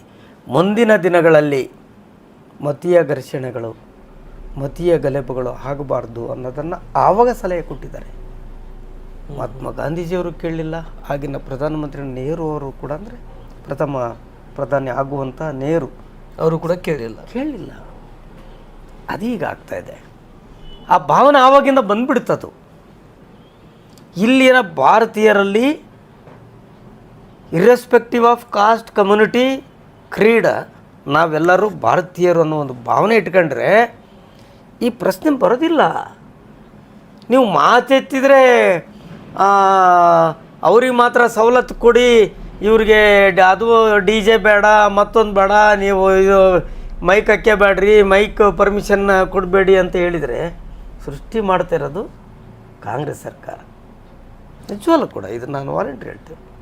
ಈಗ ಮುಸ್ಲಿಮ್ರಿಗೆ ಯಾರು ನಮ್ಮ ವಿರೋಧ ಮಾಡಲ್ಲ. ಉರುಸ್ ಅನ್ನೋ ಒಂದು ಹಬ್ಬವನ್ನು ಎಲ್ಲರೂ ಒಂಥರ ಸೌಹಾರ್ದಯುತವಾಗಿ ಮಾಡ್ತಾರೆ. ಅದು ಒಂದು ಮುಸ್ಲಿಂ ಹಬ್ಬ ಅಂತ ಯಾರೂ ತಿಳ್ಕೊಳ್ಳಲ್ಲ. ಅಂಥ ಟೈಮಲ್ಲಿ ಎಲ್ಲರೂ ಒಂದಾಗಬೇಕು ಸ್ವಾಮಿ. ಓಲೈಕೆ ರಾಜಕಾರಣ ಅನ್ನೋದು ದಯವಿಟ್ಟು ಮಾಡಬಾರ್ದು. ಆವಾಗ ಮಾತ್ರ ದೇಶ ಶಾಂತಿ ಸಮೃದ್ಧಿಯಿಂದ ಕೂರ್ತದೆ. ಇಲ್ಲಿ ಓಲೈಕೆ ಮಾಡಿ ಮಾಡಿ ಮಾಡಿ ಮಾಡಿ ಈ ಫೀಲಿಂಗ್ ಬರೋಂಗೆ ಮಾಡಿಬಿಟ್ಟಿದ್ದಾರೆ. ಇಲ್ಲೆಲ್ಲರೂ ಇಲ್ಲೇ ಹುಟ್ಟಿದ್ದಾರೆ, ಇಲ್ಲೇ ಬೆಳೀತಿದ್ದಾರೆ, ಇಲ್ಲೇ ಕಲಿತಿದ್ದಾರೆ, ಇಲ್ಲೇ ಕೆಲಸ ಮಾಡ್ತಿದ್ದಾರೆ, ಇಲ್ಲೇ ಆಹಾರ, ಇಲ್ಲೇ ನೀರು, ನಾವೆಲ್ಲರೂ ಒಂದೇ ಅನ್ನುವ ಭಾವನೆ ಎಲ್ಲರಲ್ಲೂ ಬರ್ತದೆ. ಬಟ್ ಓಲೈಕೆ ಮಾಡೋದ್ರಿಂದ ಏನಾಗ್ತದೆ, ಕೆಲವರು ಆ ಕಡೆ ಹೋಗ್ತಾರೆ, ಕೆಲವರು ಈ ಕಡೆ ಇರ್ತಾರೆ. ಇಷ್ಟೇ ವಿನ ಯಾರು ಪ್ರಚೋದನೆಗಾಗಿ ಮಾಡುವಂಥ ಇವು ಘಟನೆಗಳು ಅಲ್ಲ, ಯಾರ ಮೈಂಡಲ್ಲೂ ಇಲ್ಲ. Thank you sir. ಕೊನೆಯದಾಗಿ ನಮ್ಮ ನ್ಯೂಸ್ ಆಫ್ 43 ಇಂಡಿಯಾ ಮುಖಾಂತರ ತಾವು ಸಮಯವನ್ನು ಭಾಳತ್ತಿನವರೆಗೆ ತಾವು ಹಂಚಿಕೊಂಡ್ರಿ. ಊದು ಗಂಗಪ್ಪ ಅವರ ನಡೆ ಹೂವಿನ ಹಡಗಲಿಯಲ್ಲಿ ಮುಂದೆ ಯಾವ ರೀತಿ ಇರಬಹುದು? ನನ್ನ ಮಾತನ್ನು ಈ ಹಿಂದೆ ನನ್ನ ಎಲ್ಲ ಮತದಾರರಿಗೆ ಹೇಳಿದ್ದೇನೆ. 2018ರಲ್ಲಿ ಯಾವಾಗ ಸೋತ್ನೋ ಆವಾಗಲೇ ನಾನು ಇಲ್ಲೇ ಜನರಿಗೆ ಒಂದು ಕರೆ ಕೊಟ್ಟಿದ್ದೇನೆ. ನಾನು ಬೇರೆ ಊರಿನವನಂತ ನೀವು ತಿಳ್ಕೊಬೇಡ್ರಿ, ಬರೀ ಎಲೆಕ್ಷನ್ಗೋಸ್ಕರ ಬಂದೆ ಅಂತ ತಿಳ್ಕೊಬೇಡ್ರಿ. ನನ್ನನ್ನು ಸೋಲಿಸಿರಿ ಅಂತ ನನಗೆ ನೋವಿಲ್ಲ. 45,000 ಓಟ್ ಕೊಟ್ಟಿದ್ದೀರಲ್ಲ ಅಂತೇಳಿ ನನಗೆ ಭಾಳ ಹೆಮ್ಮೆ ಇದೆ. ಇನ್ನು ಮುಂದೆ ಟಿಕೆಟ್ ಸಿಕ್ಕರೂ ನಾನು ಇಲ್ಲೇ ಇರ್ತೇನೆ, ಸಿಗದೋದ್ರೂ ಇಲ್ಲೇ ಇರ್ತೇನೆ. ನಾನು ಈ ಊರಿನೊಬ್ಬ ಪ್ರಜೆಯಾಗಿರ್ತೀನಿ ಅಂತ ಒಂದು ಕರೆ ಕೊಟ್ಟಿದ್ದಾನೆ. ಅದಕ್ಕಾಗಿ ಸೋತ ನಂತರನೂ ಇಲ್ಲೇ ಇದ್ದೇನೆ, ಟಿಕೆಟ್ ಸಿಗಲಾರ್ದಲ್ಲೂ ಇಲ್ಲೇ ಇದ್ದೇನೆ, ಈಗಲೂ ಇಲ್ಲೇ ಇದ್ದೇನೆ. ಅದರಲ್ಲಿ ಯಾವುದೇ ಆಸೆ ಆಮಿಷ ಆಕಾಂಕ್ಷೆಯನ್ನು ಇಟ್ಟುಕೊಂಡು ನಾನಿಲ್ಲಿ ಬಂದಿಲ್ಲ. ಜನರು ಪ್ರೀತಿಗಾಗಿ ಬಂದಿದ್ದೇನೆ, ಪ್ರೀತಿಗಾಗಿ ಇದ್ದೇನೆ. ನನ್ನ ಫ್ಯಾಮಿಲಿ ಕರೆದಾಗ ಅಲ್ಲಿ ಹೋಗ್ತಾನೆ, ಸ್ವಲ್ಪ ಅಟೆಂಡ್ ಮಾಡ್ತಾನೆ, ಬರ್ತಾನೆ. ಹಾಗಾಗಿ ನಾನು ಹೂವಿನಡಗಲೆವನು ಅಂತ ಹೇಳ್ಕೊಳ್ಳೋಕ್ಕೆ ಖುಷಿ ಆಗ್ತದೆ, ಹೆಮ್ಮೆ ಆಗ್ತದೆ. ಮುಂದಿನ ನಡೆ ಬಗ್ಗೆ ನೀವು ಕೇಳಿದಿರಿ. ಮುಂದಿನ ನಡೆ ಏನಂತಂದರೆ ನೋಡಿ, ನಾವೆಲ್ಲ ನಾನು ಮೊದಲೇ ನಿಮ್ಗೊಂದು ಮಾತು ಹೇಳಿದ್ರಿ, ನಾನೊಬ್ಬ ಅಧಿಕಾರಿಯಾಗಿ ಬಂದವನು. ನಮಗೆ ನಮ್ಮದೇ ಆದಂಥ ಒಂದು ಪ್ರೋಟೋಕಾಲ್ ಸಿಸ್ಟಮ್ ಇದೆ, ಒಂದು ಪ್ರೊಸೀಜರ್ ಇದೆ. ಆ ಪ್ರೊಸೀಜರ್ ಪ್ರಕಾರ ನಾನು ಭಾರತೀಯ ಜನತಾ ಪಕ್ಷವನ್ನು ಆಯ್ಕೆ ಮಾಡಿದ್ದೀನಿ ಅಂದರೆ ಆ ಭಾರತೀಯ ಜನತಾ ಪಕ್ಷದಲ್ಲೇ ಇರಬೇಕು ಅಂತ ಇದ್ದೇನೆ. ವರಿಷ್ಠರು ಏನೇನು ಜವಾಬ್ದಾರಿ ಕೊಡ್ತಾರೋ ಅದನ್ನು ಮಾಡೋದು ನಮ್ಮ ಕರ್ತವ್ಯ. ನನಗೆ ಹಿಂದೆ ಎಲ್ಲ ಪ್ರಕೋಷ್ಠ ಜಿಲ್ಲಾ ಸಂಚಾಲಕನ ಮಾಡಿದ್ದಾರೆ, SC ಮೋರ್ಚಾದ ಒಂದು ವಿಶೇಷ ಕಾರ್ಯಕಾರಿಣಿ ರಾಜ್ಯ ಸದಸ್ಯರಂತ ಹಿಂದೆ ಮಾಡಿದರು. ಈಗ SC ಮೋರ್ಚಾ ರಾಜ್ಯ ಪದಾಧಿಕಾರಿ ಮಾಡಿದ್ದಾರೆ. ಪಕ್ಷದಲ್ಲಿ ಸ್ವಲ್ಪ ನಮಗೆ ಗೌರವ ಕೊಡ್ತಾರೆ, ಅಸೈನ್ಮೆಂಟ್ಸ್ ಕೊಡ್ತಾರೆ, ಅದನ್ನು ಮಾಡೋದು ನಮ್ಮ ಕರ್ತವ್ಯ. ಈಗ ನಾವು ಕೂಡ ಸುಮ್ಮನೆ ಬೇರೆ ಬೇರೆ ಅನ್ಯತಾ ಭಾವಿಸ್ಬಾರ್ದು. ಈಗ ಆಲ್ರೆಡಿ ನಮ್ಮ ಶಾಸಕರಿದ್ದಾರೆ, ನಿಮ್ಮ ನಡೆ ಏನು ಅಂತಂದರೆ ಪಕ್ಷ ಇದೆ, ವರಿಷ್ಠರಿದ್ದಾರೆ, ಅವ್ರು ಏನು ತೊಗೊಳ್ತಾರೆ ಅದ್ರ ಪ್ರಕಾರ ನಡ್ಕೊಳ್ಳೋದು ನನ್ನ ಕರ್ತವ್ಯನ. ಪಕ್ಷಕ್ಕೆ ವಿರೋಧವಾಗಿ ನಾನು ಯಾವುದೇ ಚಟುವಟಿಕೆ ಈ ಹಿಂದೆನೂ ಮಾಡಲ್ಲ, ಇಲ್ಲಿ ತನಕ ಮಾಡಿಲ್ಲ, ಮುಂದೆ ಮಾಡಲ್ಲ. ಅಷ್ಟೇ ನನ್ನ ಒಂದು ನಿಮಗೆ ತಿಳಿಸುವಂಥ ಒಂದು ಕೆಲಸ. ಸರಿ ಸರ್, ಈ ಕ್ಷೇತ್ರದಲ್ಲಿ 2 ಬಾರಿ ತಾವು ಪಕ್ಷ ಟಿಕೆಟ್ ಕೇಳಿದ್ರಿ, ಹಿಂದೆ ಸರಿದ್ರಿ. ಆದರೆ ಮುಂದಿನ 28ರಲ್ಲಿ ನಿಮಗೆ ಹೈಕಮಾಂಡು ಹಿರಿಯರ ದೂರದೃಷ್ಟಿಕೋನದಿಂದ ನೋಡಿಬಿಟ್ಟು ನಿಮಗೊಂದು ಅವಕಾಶ ಮಾಡಿಕೊಟ್ರೆ ಆವಾಗ ನಿಮ್ಮ ಯೋಚನೆ, ಆವಾಗ ನೀವು ನೇರವಾಗಿ ಟಿಕೆಟಿಗೆ ಒಪ್ಕೊತೀರಾ ಅಥವಾ ಮತದಾರರ ಅಭಿಪ್ರಾಯಗಳನ್ನು ಸಂಗ್ರಹಣೆ ಮಾಡಲಿಕ್ಕೆ ಹೋಗ್ತೀರಾ ಸರ್? ಮತದಾರನ ಕೇಳುವಂಥ ಅವಶ್ಯಕತೆ ಬರೋಲ್ಲ. ಯಾಕಂದರೆ ಪಕ್ಷ ಒಂದು ತೀರ್ಮಾನ ತೆಗೆದುಕೊಂಡ ರೀತಿಯಲ್ಲಿ ನಾವು ಹೋಗ್ಬೇಕಾಗ್ತದೆ. ಪಕ್ಷ ಆವಾಗ ನಮ್ಗೆ ಆಹ್ವಾನ ಕೊಟ್ಟರೆ ನಾನು ಇಲ್ಲ ಅನ್ನೋಕ್ಕಾಗಲ್ಲ. ನಾನು ಬಂದಿರೋದು ರಾಜಕೀಯ ಮಾಡಲಿಕ್ಕೆ, ಸೇವೆ ಮಾಡಲಿಕ್ಕೆ ದೃಷ್ಟಿಯಿಂದ ಬಂದಿದ್ದೇನೆ. ಅದು ಪಕ್ಷಕ್ಕೆ ಬಿಟ್ಟಂಥ ವಿಚಾರ. ಹಾಗಾದರೆ ತಾವು ಹೈಕಮಾಂಡ್ ಯಾವ ನಿರ್ಣಯ ಕೊಡುತ್ತೆ ಅದರ ಮೇಲೆ ಬದ್ಧನಾಗಿದ್ದೀರಿ? ಖಂಡಿತ. Okay, thank you sir. ಕೊನೆಯದಾಗಿ ನಮ್ಮ ನ್ಯೂಸ್ ಆಫ್ 43 ಇಂಡಿಯಾ ಮತ್ತು ಇನ್ ಸರ್ವೆ ಮುಖಾಂತರ ಈ ಕ್ಷೇತ್ರ ಜನತೆಗೆ ಈ ಮಾಧ್ಯಮ ಮುಖಾಂತರದಿಂದ ಒಂದು ಸಂದೇಶ ಕೊಡೋದಾದರೆ ಆ ಸಂದೇಶ ಏನು ಕೊಡಲಿಕ್ಕೆ ಇಷ್ಟಪಡ್ತೀರಾ ಸರ್? ನಾನು ಈಗ ಆಲ್ರೆಡಿ ನಿಮಗೆ ಹೇಳಿದ ರೀತಿಯಲ್ಲಿ ಈ ಕ್ಷೇತ್ರ ನನಗೆ 2018ರಲ್ಲಿ ಹೈಯೆಸ್ಟ್ ವೋಟ್ ಕೊಟ್ಟು ನನಗೊಂದು ಉತ್ತಮ ನಾಯಕ ಎನ್ನುವುದನ್ನು ಪ್ರೂವ್ ಮಾಡಿದೆ. ಗೆಲ್ಲಬೇಕಂತಲ್ಲ ನಾಯಕ ಆಗಲಿಕ್ಕೆ, ಗೆದ್ದರೆ ಮಾತ್ರ ಅವಧಿ ಸೀಮಿತ ಇರುತ್ತದೆ, ಬಾಕಿ ಟೈಮಲ್ಲಿ ಅವಧಿ ಸೀಮಿತ ಇರಲ್ಲ. ನನಗೆ ಅವಧಿನೇ ಇಲ್ಲ, ನಾನು ನಿರಂತರವಾಗಿ ನಾಯಕ ಈ ಊರಿಗೆ. ಈ ಊರಿನಲ್ಲಿ ಇಲ್ಲಿಯ ಜನರ ಸೇವೆ ಮಾಡಿಕೊಂಡೇ ಇರಬೇಕು. ಮತ್ತು ಅದೇ ರೀತಿ ಎಲ್ಲಿವರೆಗೆ ಜನ ಅತಿ ಹೆಚ್ಚು ಪ್ರೀತಿ ಮಾಡ್ತಾರೆ ಅಲ್ಲಿ ತನಕ ನಾನು ಈ ಜನರ ನಡುವೆ ಇರಬೇಕನ್ನೋ ನನ್ನ ಅಪೇಕ್ಷೆ, ಅದು ನನ್ನ ತೀರ್ಮಾನ. ಓಕೆ, ಥ್ಯಾಂಕ್ ಯು ಸರ್, ತುಂಬ ಧನ್ಯವಾದಗಳು. ಇಷ್ಟೊತ್ತಿನವರೆಗೆ ನ್ಯೂಸ್ ಆಫ್ 43 ಇಂಡಿಯಾ ಮತ್ತು ಇನ್ ಸರ್ವೆ ಮುಖಾಂತರ ತಮ್ಮ ವಿಚಾರಧಾರೆಗಳನ್ನು, ಈ ಕ್ಷೇತ್ರದಲ್ಲಿ ತಾವು ಅಧಿಕಾರಿಯಾಗಿ ಬಂದು ಮಾಡಿರ್ತಕ್ಕಂಥ ವಿಷಯಗಳನ್ನು, ಕೆಲಸ ಕಾರ್ಯಗಳನ್ನು, ಪ್ರಾಜೆಕ್ಟ್ಗಳನ್ನು ಮತ್ತು ರಾಜಕೀಯ ಜೀವನವನ್ನು, ಪ್ರತ್ಯೇಕ ವಿಷಯಗಳನ್ನು ಕೂಡ ತಾವು ಹಂಚಿಕೊಂಡ್ರಿ. ಮತ್ತು ವಿಸ್ತಾರವಾಗಿ ನಾವು ಕೇಳಿರ್ತಕ್ಕಂಥ ಪ್ರತಿಯೊಂದು ಪ್ರಶ್ನೆಗಳ ಬಗ್ಗೆ ತಾವು ನೇರ ನುಡಿಯಲ್ಲಿ ಉತ್ತರ ನೀಡುವಂಥ ಪ್ರಯತ್ನ ಮತ್ತು ಮುಂದಿನ ನಿಮ್ಮ ನಡೆಗಳ ಬಗ್ಗೆಯೂ ಕೂಡ ತಾವು ವಿಷಯವನ್ನು ಪ್ರಸ್ತಾವನೆ ಮಾಡಿದ್ದಕ್ಕೆ ಮತ್ತು ವಿಚಾರಧಾರೆಗಳನ್ನು ತಿಳಿಸಿದ್ದಕ್ಕೆ ತುಂಬ ಧನ್ಯವಾದಗಳು. ಇಷ್ಟೊತ್ತಿವರೆಗೆ ನ್ಯೂಸ್ ಆಫ್ 43 ಇಂಡಿಯಾಗೆ ಅವಕಾಶ ಮಾಡಿಕೊಟ್ಟಿದ್ದಕ್ಕೆ ನಮಸ್ತೆ. ಜೈ ಹಿಂದ್ ಸರ್. ನಮಸ್ತೆ.